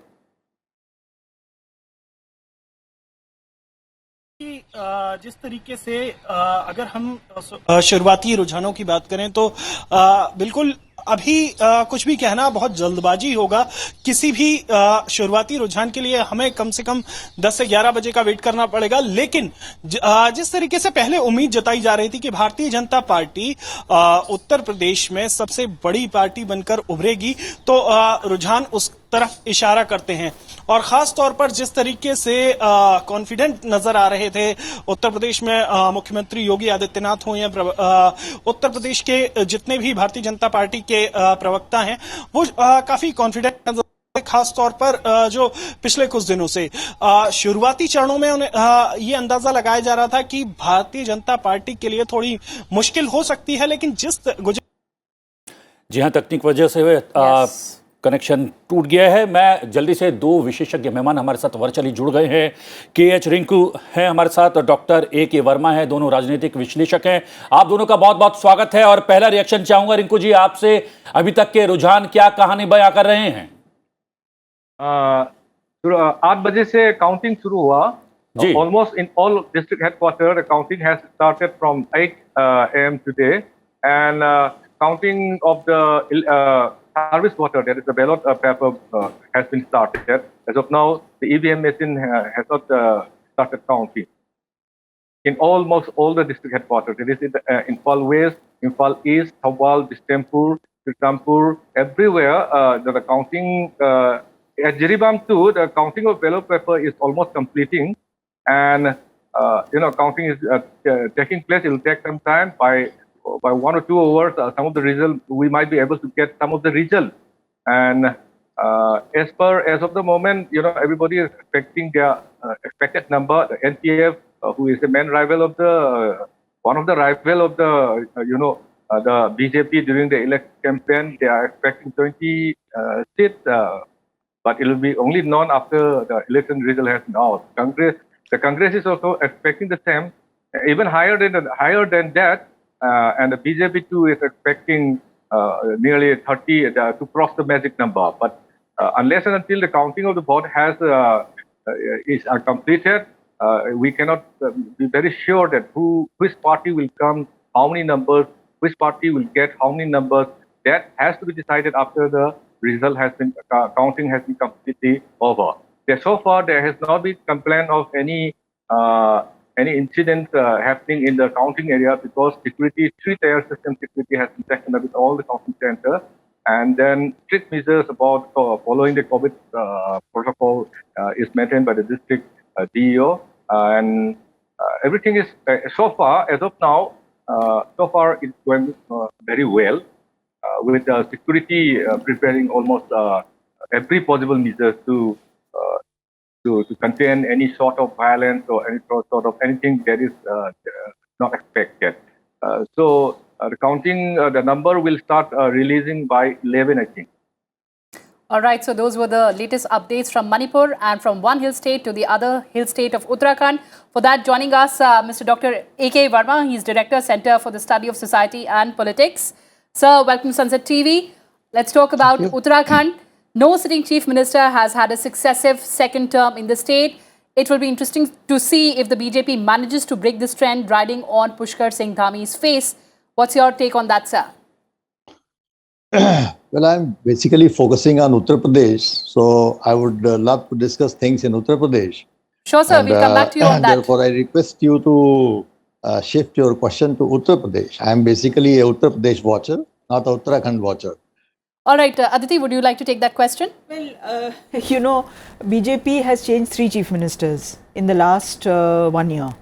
and one of them could not be elected as chief minister because nobody was ready to vacate their seat, and they were not sure if the election commission will be able to announce elections in order for him to become an MLA.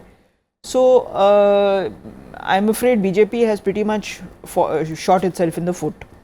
Although I have to say that Pushkar Dhami, despite the short term that he has been chief minister, has taken some very decisive and well thought through decisions, including on the issue of the new capital of Uttarakhand, and also to get factionism in the party, in the BJP, under control. So, no, but I think people are not very enthused by the BJP itself. And I mean, Pushkar Singh Dhami took a decision which was diametrically opposite to his not his immediate predecessor, but the earlier one, on the issue of Kumbh. Right. And he said that that life is more important than religious activity. So I am not going to allow cowards and all these things, all these processions, which could lead to another outbreak of COVID. So, but it seems as if the BJP is on a slide, and we have to wait and see. But the internal bickering within the Congress party in Uttarakhand, that grabbed the headlines across. Definitely, there's no doubt, and you did not expect Harish Rawat to throw his lollipop on the ground and you know, say that I am going to leave the party, or I am not going to contest, or what we call Kop Bhavan. But that seems to have worked, at least where the leadership is concerned, and managed to propel him center stage once again. Rakesh ji, कोप भवन पर आप बहुत सहमति दिखा रहे हैं।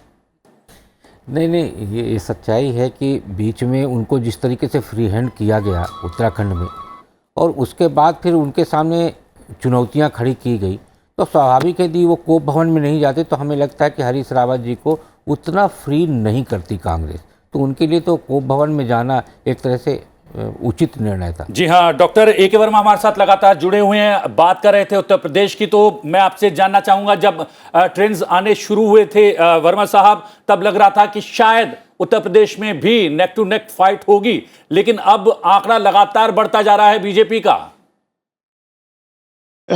देखिए, जितने भी अभी प्रारंभिक रुझान आए हुए हैं उसमें लेट अस बी कॉशियस। अभी एक तो ये है कि वो पोस्टल बैलेट के नंबर्स होते हैं, और पोस्टल बैलेट में मैं आपको बता दूं कि पोस्टल बैलेट में ज़्यादातर जो लोग होते हैं वो एक्चुअली एम्प्लॉइज होते हैं, और यहाँ पे एक मुद्दा रहा है old pension versus new pension का, और बहुत सारे जो पोस्टल बैलेट जिन्होंने कास्ट किए हैं they have been service class people, और उन लोगों में एक प्रकार से ओल्ड पेंशन के प्रति बहुत ही पुरानी मांग रही है कि उसको रिवाइव किया जाए। और अगर आपको मैं रोकना चाहूंगा, लेकिन जो रिफ्लेक्शन है, जो अभी तक के रुझान है, वो तो कहीं इस बात को प्रतिबिंबित नहीं करते। नहीं, मैं आपको क्या चीज बता रहा हूँ, मैं आपको दूसरी चीज बता रहा हूँ जी। मैं आपको ये बता रहा हूँ कि अगर पोस्टल बैलेट और सर्विस क्लास वोटर्स के काउंटिंग के बाद अगर उत्तर प्रदेश में भाजपा की ये स्थिति है कि it is way ahead of Samajwadi party in the initial stages, in the first hour of the counting, तो मुझे ऐसा लगता है कि जो हम लोगों के सेंटर की स्टडी हुई है, हम लोगों ने पूरे उत्तर प्रदेश में एक स्टडी किया, CSSP हमारे सेंटर का नाम है, उसने अपना एक शोध किया, और उसमें हम लोगों ने एक बड़ी महत्वपूर्ण बात ये पाई है कि बीजेपी का उत्तर प्रदेश में जो वोट शेयर है वो उसके दो वेंटेजेस थे। एक 2017 का वेंटेज था जिसमें कि 11% पे बीजेपी खड़ी थी, 41% पे बीजेपी खड़ी थी, और एक 2019 का वेंटेज है जहां पे कि 50% पे बीजेपी खड़ी थी। तो ऐसा लगता था कि 2019 का जो चुनाव है वो मोदी सेंट्रिक था, इसलिए इतना हाई वोट शेयर चला गया और वोट शेयर में डाउन स्लाइड होगा। लेकिन हमारे जो स्टडी और हमारे जो आंकड़े आए हैं वो ये बता रहे हैं कि BJP is not gone from 50% to 41%, they are very close to the 2019 numbers. और इस प्रकार से जो बीजेपी का वोट शेयर है जो हमारे अध्ययन में आया है वो गलत हो सकता है, मैं ये नहीं कह रहा हूँ, लेकिन जो अध्ययन में जो हमारे डेटा में रिफ्लेक्ट कर रहा है वो यही रिफ्लेक्ट कर रहा है कि बीजेपी का वोट शेयर 2017 से बढ़ के काफी आगे आया आप जो कह रहे हैं वो बहुत बड़ी बात है। अगर ऐसा ही होता है तो जो पिछला आंकड़ा था 2017 विधानसभा चुनाव में, उसको भी पार कर जाएगी बीजेपी।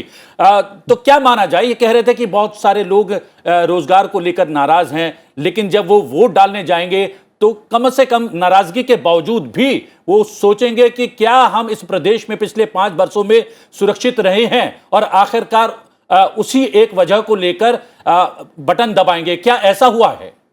देखिए, रोजगार का एक ऐसा मुद्दा है कि अब जो नौजवान, आप जानते हैं कि 2012 से 2022 के बीच में, जब अखिलेश यादव की सरकार 2012 में आई थी और आज 2022 से, इस 12 से 22 के 10 साल के अंतराल में उत्तर प्रदेश में 3 करोड़ मतदाता बढ़ा है। 2012 में 12 करोड़ मतदाता थे और आज 2022 में 15 करोड़ मतदाता है। 3 करोड़ मतदाता बढ़े हुए हैं। और उत्तर प्रदेश का ये जो 3 करोड़ मतदाता है, ये नवयुवक है, ये पढ़ा लिखा है और इसको ये पता है कि पूरे हिंदुस्तान में डेमोग्राफिकली एक ऑस्ट्रेलिया प्रतिवर्ष जुड़ जाता है जहां तक जनसंख्या का सवाल है। उसको ये अच्छी तरह से पता है कि कोई भी सरकार आए, चाहे कितने भी वादे करे, it cannot give employment to each and everybody, चाहे रिजर्वेशन और no reservation. And therefore they understand that instead of craving for कि जॉब्स नहीं है, वो ये नहीं है, वो नहीं है, what is the option before the nation, what is the option before the youth of the Uttar Pradesh? That is a very important question that is the youth is asking. और चूंकि वो पढ़ा लिखा है, इसलिए वो समझ रहा है कि नौकरियां जब हैं ही नहीं और टेक्नोलॉजी ड्रिवन अब समाज हो गया है, जहां 4 लोग काम करते थे वहां 1 आदमी काम कर रहा है, 10 लोग काम करते थे 1 आदमी काम कर रहा है। तो सवाल ये कि नौकरियां देगा क्यों? आपके पास कोई मैजिक वैंड तो है नहीं कि आप नौकरियां देंगे। इसलिए नौकरियों का जो विकल्प ये एनडीए गवर्नमेंट ने, मोदी गवर्नमेंट ने, सेंट्रल गवर्नमेंट ने रखा है, that is in the form of entrepreneurship, that is in the form of self-employment through so many things, startups and mudra schemes and this and that, ये youth को समझ में आ रही है कि हाँ, this is an alternative model to employment। और वो समझते हैं कि कंट्री की बेहतरी के लिए, यूपी में स्टेबिलिटी के लिए। और आपको एक चीज मैं और बताऊं कि पॉलिटिक्स में आप 2 फंडामेंटल इश्यूज होते हैं। One is the security, law and order, and the second is the welfare of the people. तीसरी कोई चीज पॉलिटिक्स में एग्जिस्ट नहीं करती है। All things are peripheral to all these 2 fundamental things of security, law and order and the development.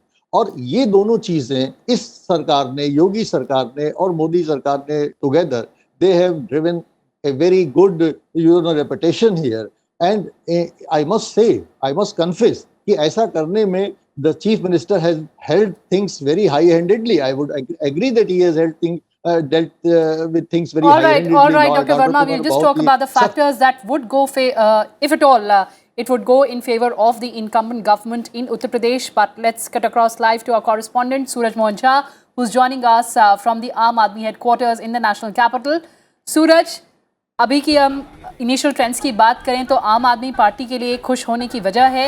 अब किस तरह की सरगर्मियां हैं, क्योंकि ऐसा लग रहा है कि दिल्ली के बाहर जाते हुए आम आदमी पार्टी अब शायद पंजाब में भी शायद सरकार बना सकती है।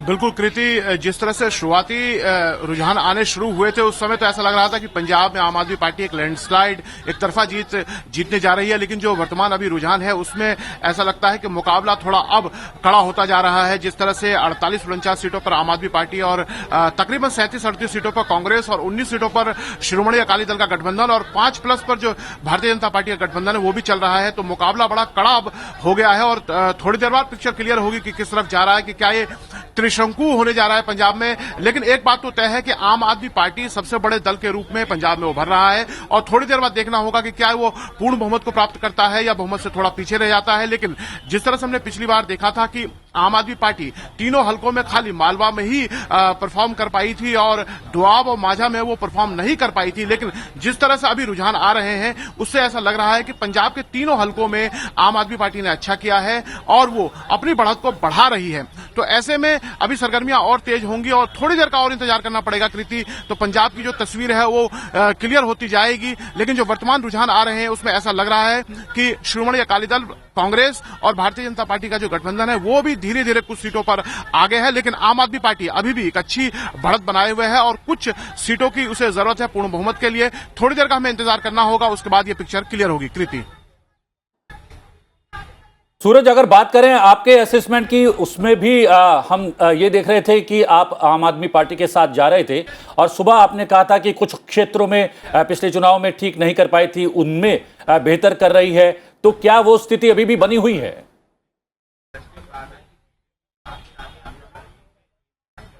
जी, देखिए जिस तरह से आम आदमी पार्टी अभी जो नतीजे आ रहे हैं, प्रतिबिंब उस हिसाब से हमें देखने को मिल रहा है 48 सीटों के बढ़ते हैं, तो मतलब पूरे पंजाब में कहीं ना कहीं उसे सीटें आ रही हैं। और जिस तरह से नवजोत सिंह सिद्धू जो है प्रदेश पंजाब कांग्रेस के एक बड़े चेहरे, पूर्व मंत्री रहे, वो पीछे चल रहे हैं।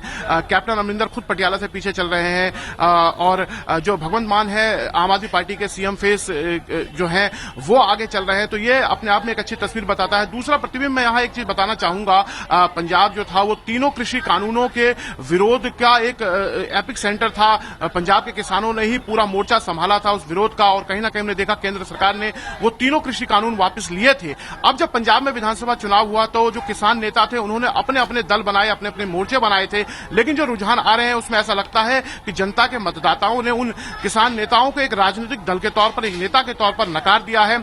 उनको कोई बढ़त नहीं मिल रही है, जबकि हमने देखा था कि उस समय वो काफी वोकल थे, उन्हें जन समर्थन मिल रहा था। ऐसे ही कांग्रेस का एक समर्थन हमने देखा था पंजाब में जो है वो किसानों को मिला था। आंदोलन की शुरुआत वहीं से हुई थी, लेकिन फिर भी कांग्रेस को जिस तरह से सीटों का नुकसान हो रहा है वो कहीं ना कहीं बताता है कि जो कृषि कानून का विरोध था वो राजनीतिक जो एक तरह से नारेबाजी है, जो मुद्दा बनना चाहिए तो वो मतदाताओं ने नहीं बनाया है। और दूसरे मुद्दे जो वहां पे हावी थे, चाहे वो राष्ट्रीय सुरक्षा के हों, ड्रग्स के और नशे का एक मुद्दा था वहां पे, बेरोजगारी का मुद्दा था, कबूतरबाजी मुद्दा था, तो ये सब एक मुद्दा बने हैं वहां पर। और जो आम आदमी पार्टी है उसने दिल्ली मॉडल का एक जो वहां पे एक पेश किया था पंजाब में, शायद वहां की जनता को वो अट्रैक्ट किया है, उसने आकर्षित किया है जो सीटें आ रही हैं।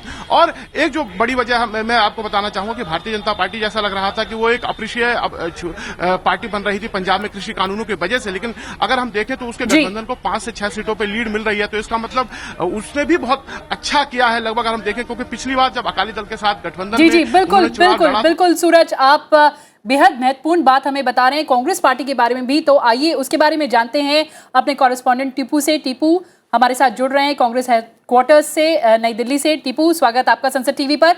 सबसे पहले जानना चाहेंगे कि कांग्रेस के लिए अभी भी कोई अच्छी खबर कहीं से आने के लिए बाकी है? किस तरह का माहौल है वहां पर? क्योंकि एग्जिट पोल्स के बाद अब जो हम शुरुआती जो रुझान भी देख रहे हैं उसमें भी कहीं ना कहीं अभी भी कांग्रेस इंतजार कर रही है कि कहीं कोई अच्छी खबर मिल जाए। ये शुक्रिया कृति, आपने ठीक कहा कि जिस तरीके से हम लोगों ने सवेरे कांग्रेस दफ्तर में प्रवेश किया तो यहाँ पे जाहिर बात है कि जिस तरह से माहौल देखा जा रहा है तो अभी कोई ख़ास बड़े नेता का आगमन नहीं हो रहा है। लेकिन सबसे बड़ी चीज़ ये है कि उत्तराखंड और गोवा से ज़रूर कांग्रेस पार्टी को उम्मीद थी, तो वहाँ पे टू नेक फाइट कही जा सकती है। लेकिन पंजाब जो जहाँ पे सरकार थी कांग्रेस पार्टी की, वहाँ पे एक बहुत बड़ा सेटबैक ज़रूर नज़र आ रहा है। फिलहाल जो शुरुआती रुझान है वहाँ पर आम आदमी पार्टी बढ़त बनाए हुए है। ऐसे में ये देखने की बात होगी कि किस तरीके से वहाँ पे कांग्रेस पार्टी वापसी कर सकती है। लेकिन फिलहाल 1-1.5 घंटे की अभी जो बीता है उसके मद्देनज़र अगर हम जो कह सकते हैं वहाँ पे कांग्रेस पार्टी को अभी बहुत मतलब जल्दबाजी होगी इस बात को कहने में कि कितना वक्त लग सकता है। फिलहाल आप जो माहौल की बात कर रही हैं, माहौल यहाँ पे ठीक ठाक है, कोई अब इस तरह का माहौल नहीं है कि जो है अभी इतनी जल्दबाजी किसी भी नतीजे को कहने में की जा सकती है। जी कृति। All right, Aditi, our correspondent is giving us all the updates from the Congress party, and we were talking about Uttarakhand, Punjab. Let's also talk about Goa. The resort politics is back.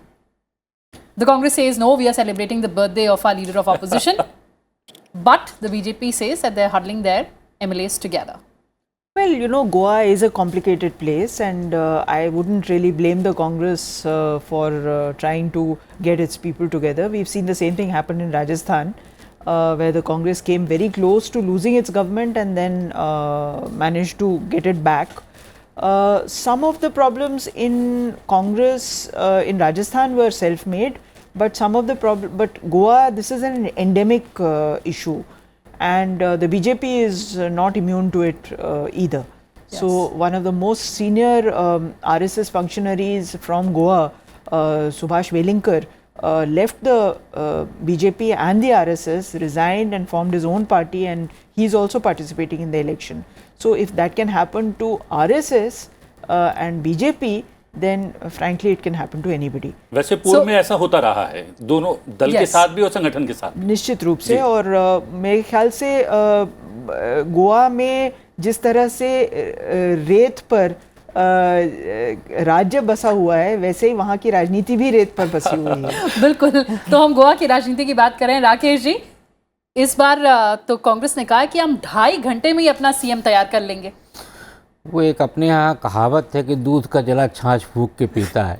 तो पिछली बार में बड़े दल होने के बाद भी जिस तरीके से कांग्रेस को सत्ता से दूर रहना पड़ा, तो इस बार ऐसी चर्चाएं सुनने में आ रही हैं कि कांग्रेस की तरफ से तृणमूल और वो तमाम छोटे दलों के साथ पहले से ही, चुनाव नतीजे आने के पहले से ही एक मैनेजमेंट के तहत सबसे मिला गया और उनको ये भरोसा दिया गया कि हम लोग भले ही चुनाव के दौरान एक दूसरे के खिलाफ खड़े हुए हों, लेकिन यदि भारतीय जनता पार्टी को सत्ता में आने से रोकना है तो हमें एक होना होगा। अब उसमें सबसे इम्पॉर्टेंट ये हो रहा है कि क्या आम आदमी पार्टी यदि वहाँ पे उसका प्रदर्शन ठीक रहा और कुछ सीटों का घटा बढ़ी हुई तो क्या वो कांग्रेस के साथ जाएगी? क्योंकि दूसरा, तृणमूल कांग्रेस का और कांग्रेस के गठबंधन की संभावनाएं तो दिख रही हैं, लेकिन सबसे महत्वपूर्ण होगा कि आम आदमी पार्टी का गोवा में कांग्रेस के साथ जाने को लेकर क्या रुख। लेकिन दिल्ली में ऐसा हो चुका है, इतिहास हो सकता है दोहरा भी दे अपने आप को, लेकिन उत्तर प्रदेश लेकर चलता हूँ। उत्तर प्रदेश में एक क्षेत्र ऐसा है, पश्चिमी उत्तर प्रदेश में माना जा रहा था कि किसान आंदोलन का वहाँ पर सर्वाधिक असर पड़ा है और उसमें भी बागपत का वो क्षेत्र था, माना जा रहा था कि इस क्षेत्र में नुकसान हो सकता है, लेकिन अभी तक के ट्रेंड्स, अभी तक के रुझान, तीनों सीटों पर बीजेपी आगे चल रही है। देखिए, अभी जो बात अपने संवाददाता की तरफ से कहा गया कि पंजाब में किसान आंदोलन से जुड़े हुए संगठनों ने एक मंच तैयार किया और वो चुनाव मैदान में उतरे, और अभी तक जो आ रहा है उसके हिसाब से उनका प्रदर्शन बहुत अच्छा नहीं आ रहा। इससे ये स्पष्ट हो जाता है कि किसान आंदोलन किसानों का आंदोलन नहीं बल्कि राजनीतिक पृष्ठभूमि का आंदोलन था। इसी वजह से वो संगठन जो किसानों की लड़ाई लड़ने का दावा कर रहे थे, जब वो मैदान में उतरे तो जनता का और किसानों का समर्थन उनको, लेकिन ये पृष्ठभूमि तो कहीं ना कहीं कांग्रेस ने पंजाब में शुरू की थी और पंजाब में नुकसान होता नजर आ रहा है इसके बावजूद भी। नहीं, इसके पीछे क्या हुआ कि जब किसान मूवमेंट शुरू हुआ तो तमाम राजनीतिक दलों को ये लगा कि एक अच्छा मुद्दा है और इस मुद्दे को भुनाया जा सकता है। तो उसमें पहले कांग्रेस ने ज़मीन तैयार किया, फिर उस पर इमारत खड़ी की अकाली दल ने, और उस इमारत के ऊपर खड़े होकर झंडारोहण करने लगे आम आदमी पार्टी की तरफ से। तो इसमें क्या है, ये 3-4 दलों ने मिल के इस किसान आंदोलन को हवा दी और उसी का वो लोग राजनीतिक फ़ायदा लेने का प्रयास किए। Alright, Dr. Verma, since our guest in the studio is saying that the farmers movement wasn't really a farmers movement, it gained political color. You have conducted extensive study in this state. What is your take on this? Well, I must tell you, share with you a very interesting data that our center has collected during the field work from Bagpat to Balia. And that is that there was much of a hype in the entire state and the country that there is a rapprochement between the Jat and the Muslims. I must tell you that this perception is only partly correct. Because if we look at the longitudinal data of 2017, 2019 and 2022, then you will be surprised that from the vantage of 2019, there is a decline in the vote share of Jats for the BJP. In 2019, the Jat vote share to the BJP was 91%.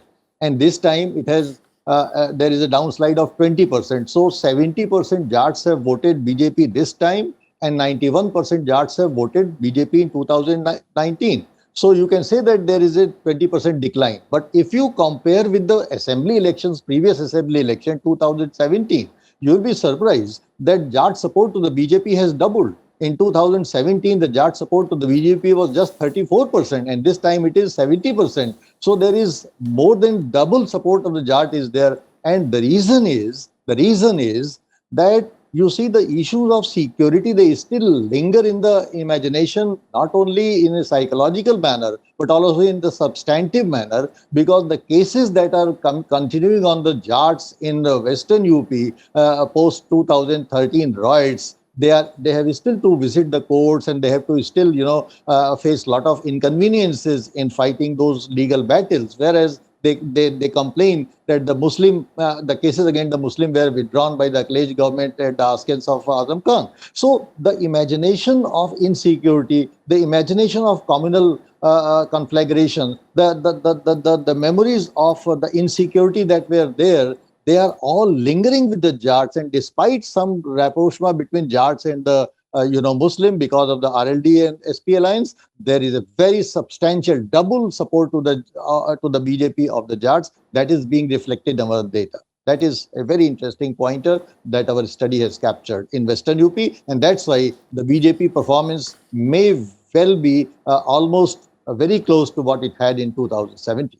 जी लेकिन कृति बात जो है निकल कर आ रही है कर हल से अखिलेश थोड़ा सा अभी तक आगे चल रहे हैं जी बिल्कुल absolutely and from Uttar Pradesh let's also take our viewers back to Manipur and Rinku, we were talking about Manipur. Now the BJP and the NPP have been partners in governments in Meghalaya and Manipur, but during the electioneering we saw both of them had actually directed numerous salvos at each other.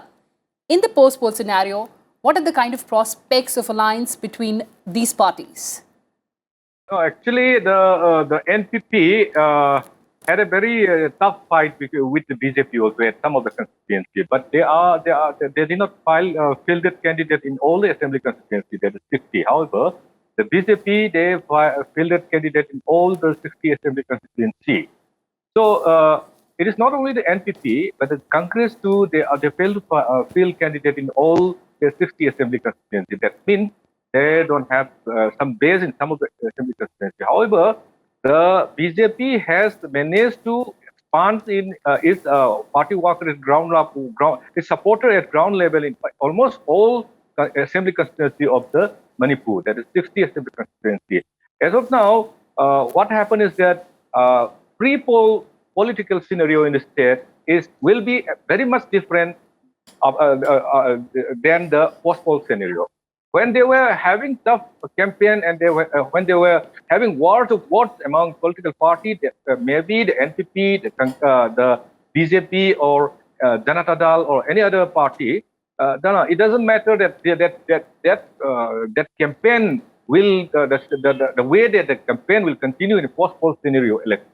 In a post-poll election, the electoral the system, the politics will be definitely very much different.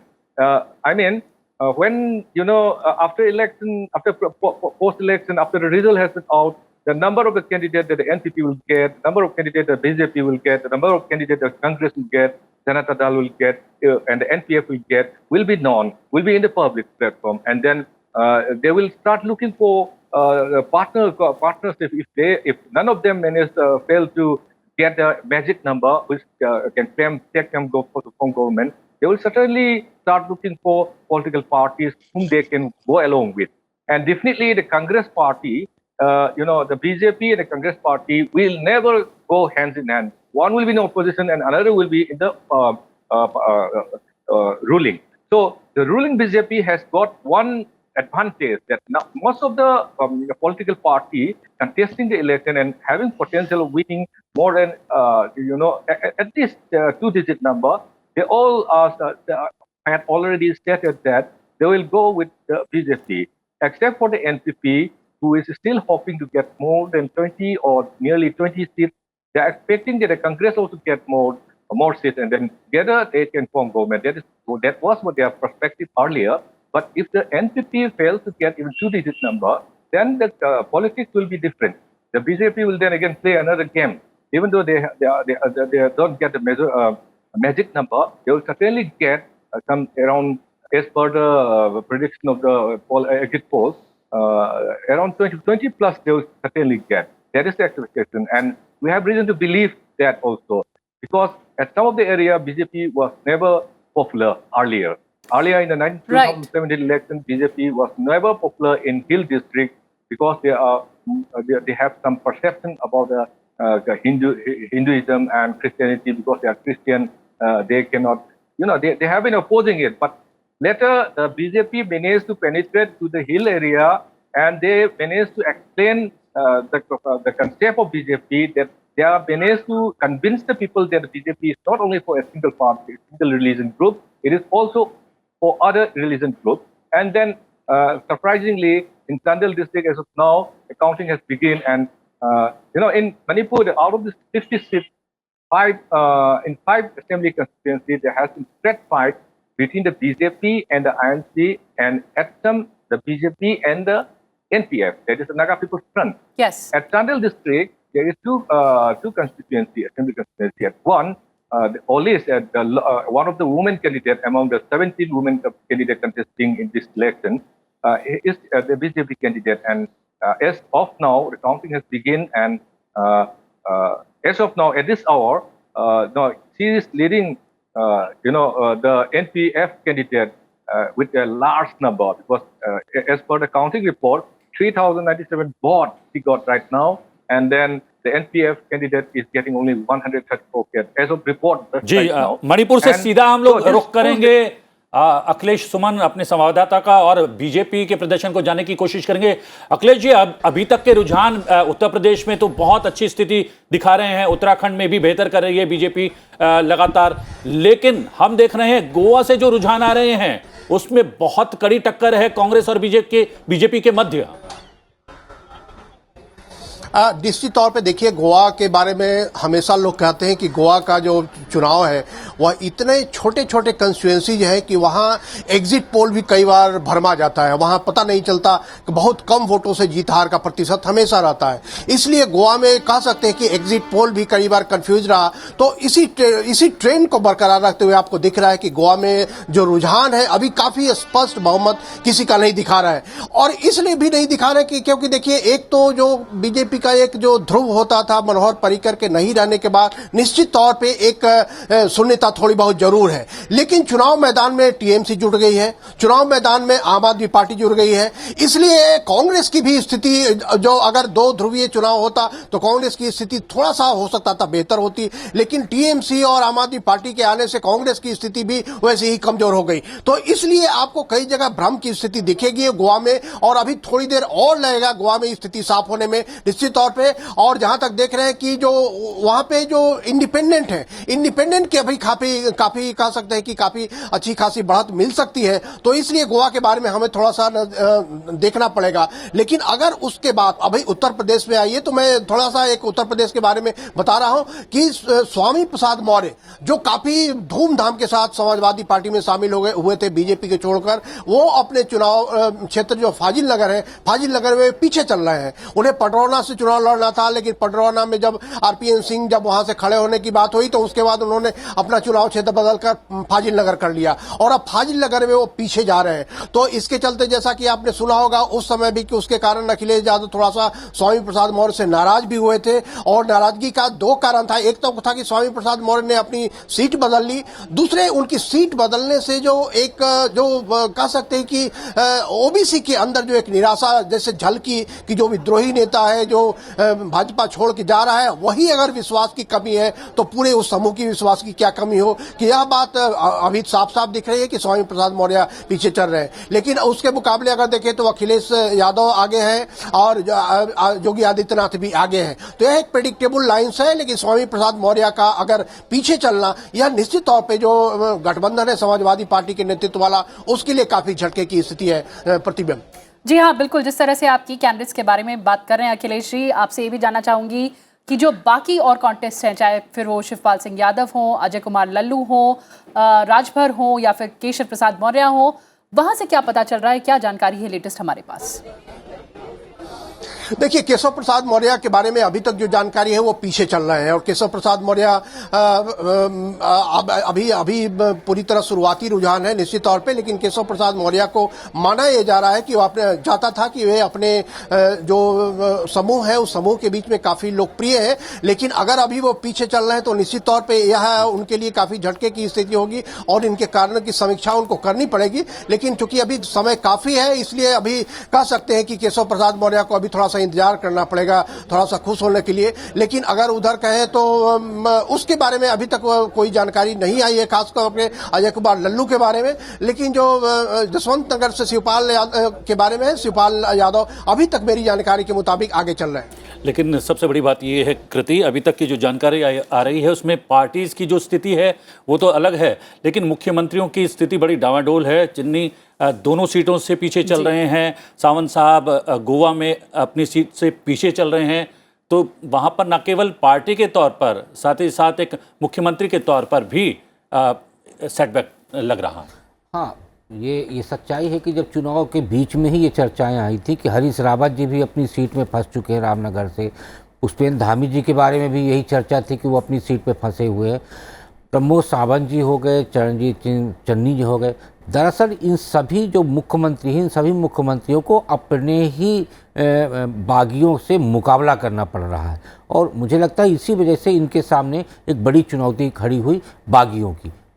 जी, बागियों की आप बात कर रहे हैं। अपने संवाददाता रविंद्र शौरान के पास चलते हैं जो कि जुड़ रहे हैं हमसे कांग्रेस मुख्यालय से।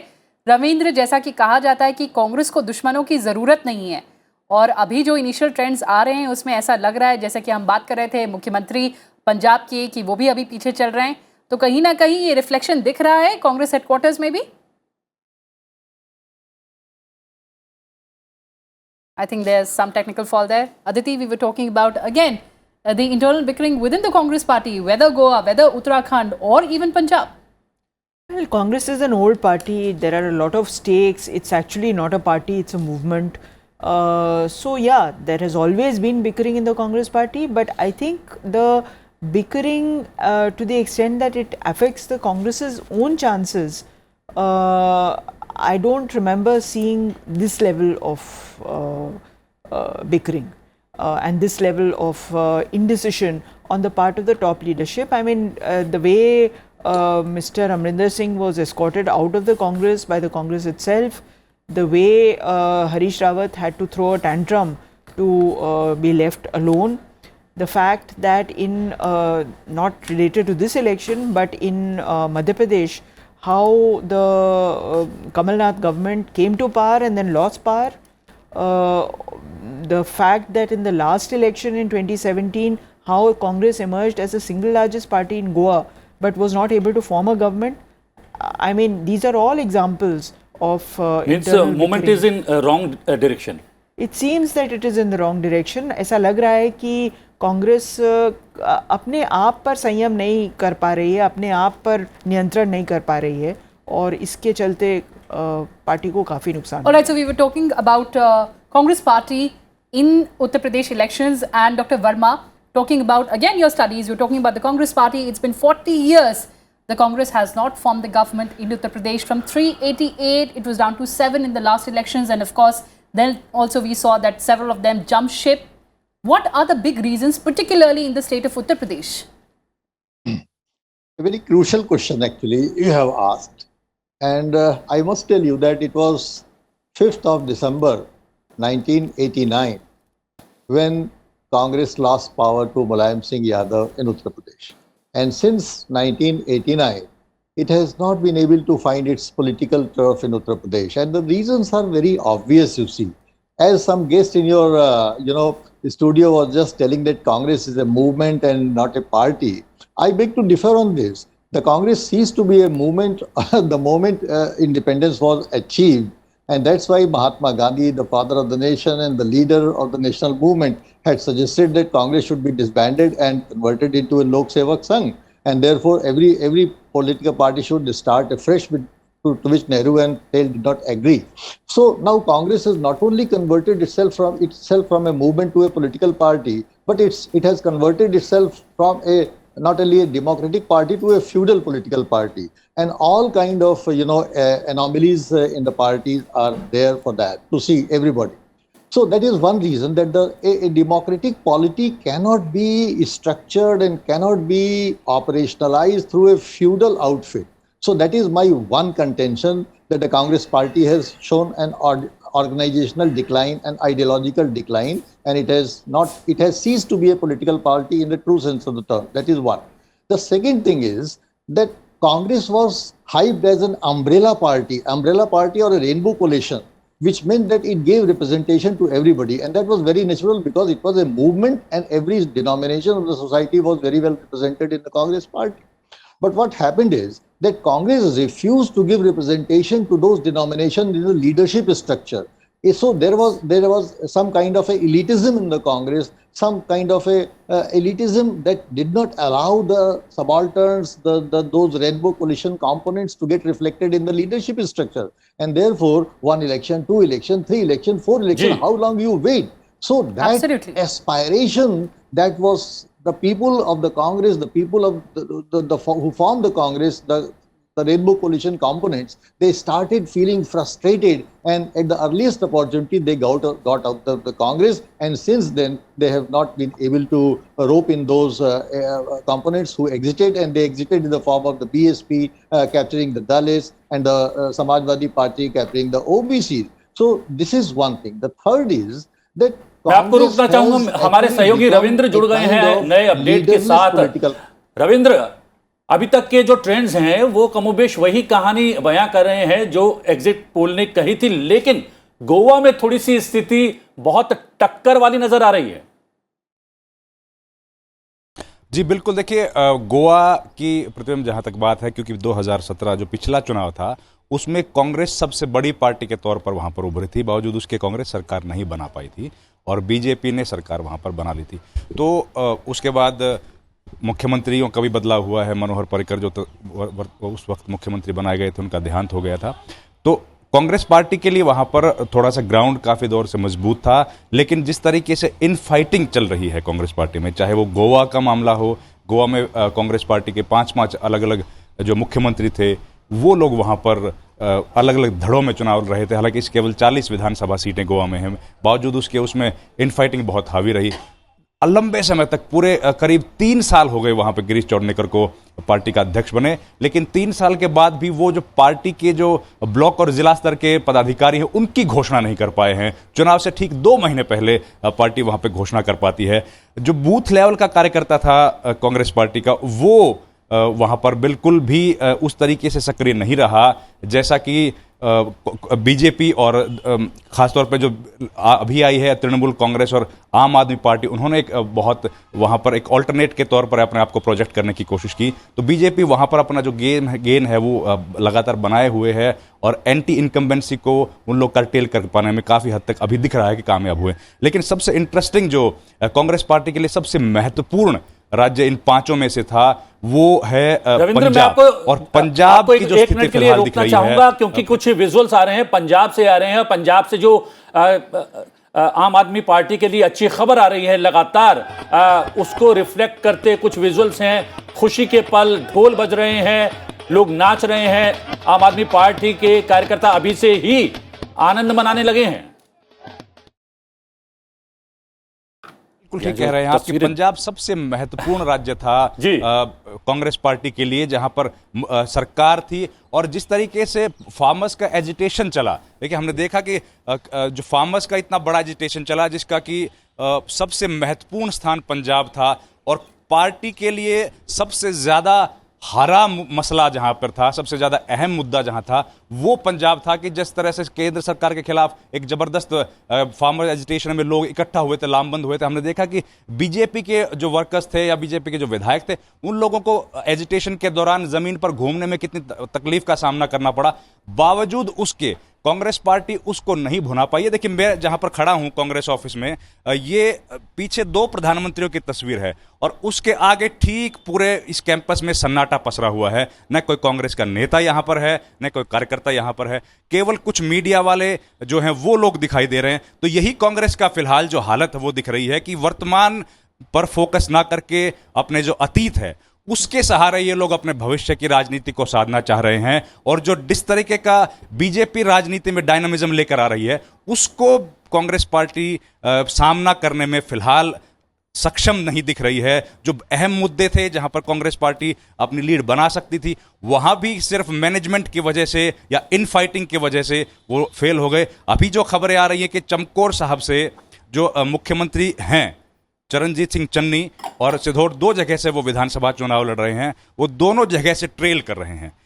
इनके जो पूर्व मुख्यमंत्री थे कैप्टन अमरिंदर सिंह, उनकी ट्रेलिंग की खबर आ रही है। प्रकाश सिंह बादल जो शिरोमणि अकाली दल के सबसे वरिष्ठ नेता हैं और हिंदुस्तान के इतिहास के सबसे वयोवृद्ध नेता हैं, जो 94 वर्ष की उम्र में विधानसभा चुनाव लड़ रहे हैं और लंबे समय तक पंजाब के मुख्यमंत्री रहे, वो ट्रेल कर रहे हैं। तो एक नई तरह की किस्म की बयार जो है वो आम आदमी पार्टी, जिसके पास अभी तक ऐसा कोई चेहरा नहीं था जो कि पूरे देश में जिसको लोग पहचानते हो, या पूरे पैन पंजाब जिसकी प्रेजेंस रही हो। भगवंत मान बड़ा चेहरा जरूर है, लेकिन केवल संगरूर तक वो सीमित रहे, 2 बार लोकसभा चुनाव जीते। लेकिन उसके बावजूद चाहे आप माझा की बात कर लीजिए, मालवा और दोआबा, माझा जो बिल्कुल गढ़ एक जमाने में माना जाता था, जो पंजाब पाकिस्तान से लगता हुआ है, अमृतसर से लेकर पठानकोट का इलाका, और मालवा जो कॉटन बेल्ट है, जो मालवा का इलाका जो हरियाणा से जुड़ा हुआ, सिरसा, अबोहर, फजीलका, भटिंडा, मुक्तसर, मोगा, जो शिरोमणि अकाली दल का गढ़ था, जहां पे लंबे विधानसभा क्षेत्र से लगातार कम से कम भी 30 साल तक प्रकाश सिंह बादल प्रतिनिधित्व करते रहे, उस इलाके में आम आदमी पार्टी ने जो सेंध लगाई है, बड़े नेताओं की कमी के बावजूद अपने वॉलंटियर्स के साथ और सिर्फ कार्यकर्ताओं की वजह से जमीनी स्तर पर, इसका सबसे बड़ा उदाहरण है कि कांग्रेस और शिरोमणि अकाली दल से वहां का आम आदमी जो परेशान था, उसने एक ऑल्टरनेट के तौर पर आम आदमी पार्टी को वहां पर चुना है। और बीजेपी ने जिस तरीके से शुरुआती दौर में लग रहा था कि शायद बीजेपी की हालत वहां पे बहुत कमजोर होगी, उससे कुछ बेटर परफॉर्मेंस बीजेपी की दिख रही है।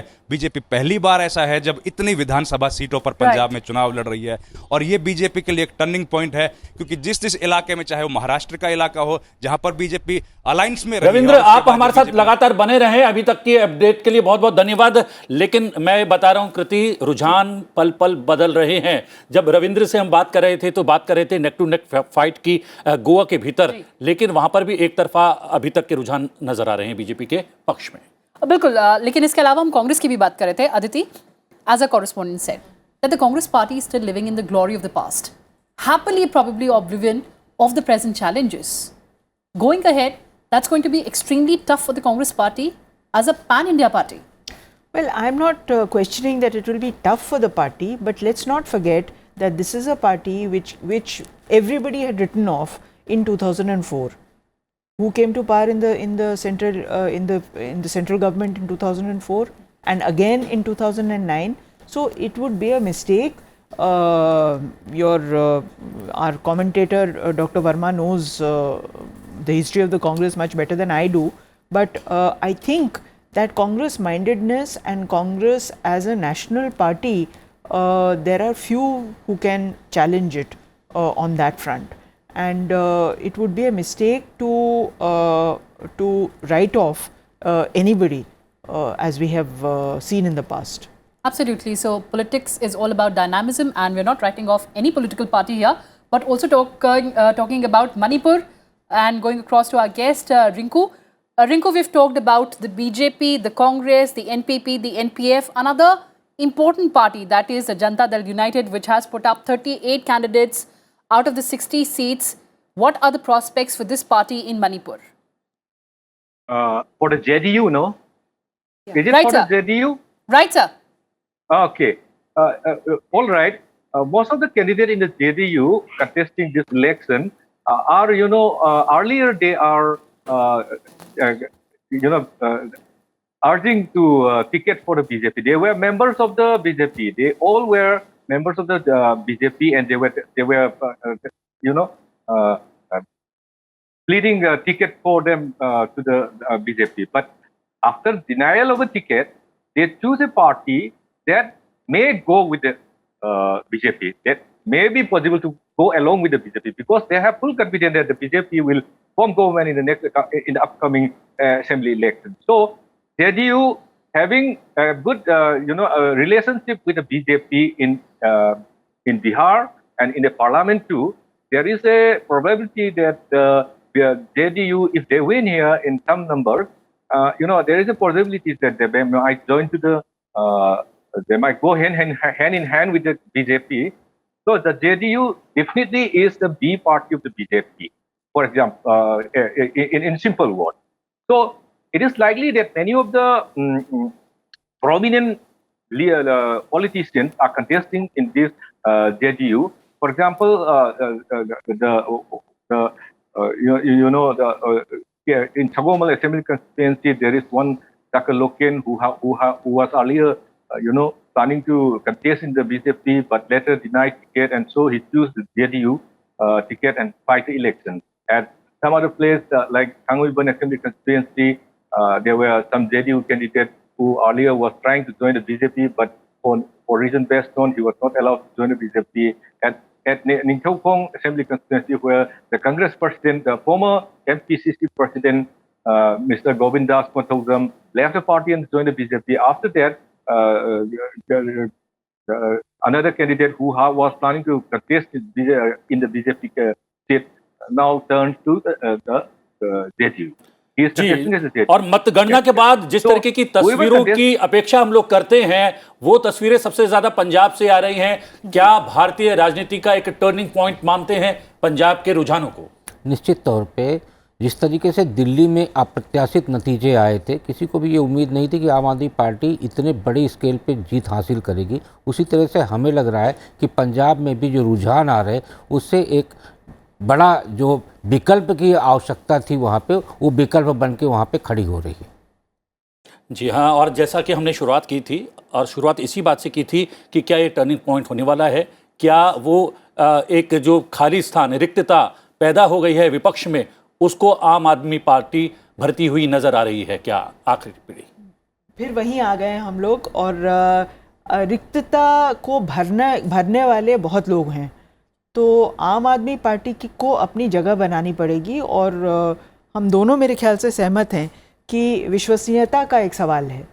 तो अब आम आदमी पार्टी कैसे अपनी विश्वसनीयता स्थापित करेगी और किस तरह से लोगों और लीडरों का मन जीतेगी, ये भी एक बहुत बड़ा सवाल है। जी हाँ, लगातार रुझान आ रहे हैं, रुझान में तस्वीर लगातार बदलती भी जा रही है। गोवा की तस्वीर बदलती हुई नजर आ रही है। मणिपुर में बहुत ही रोचक इस समय कॉन्टेस्ट चल रहा है। जी बिल्कुल। मणिपुर में लगभग मेरे ख्याल से दोनों तरफ इक्वल है, और पांचों राज्यों के रोचक मुकाबले की तस्वीरें लगातार साझा करते रहेंगे। लेकिन आप जुड़े, आप दोनों हमारे साथ समय दिया, बहुत सारे बिंदुओं पर प्रकाश डाला, बहुत बहुत धन्यवाद, थैंक यू वेरी मच।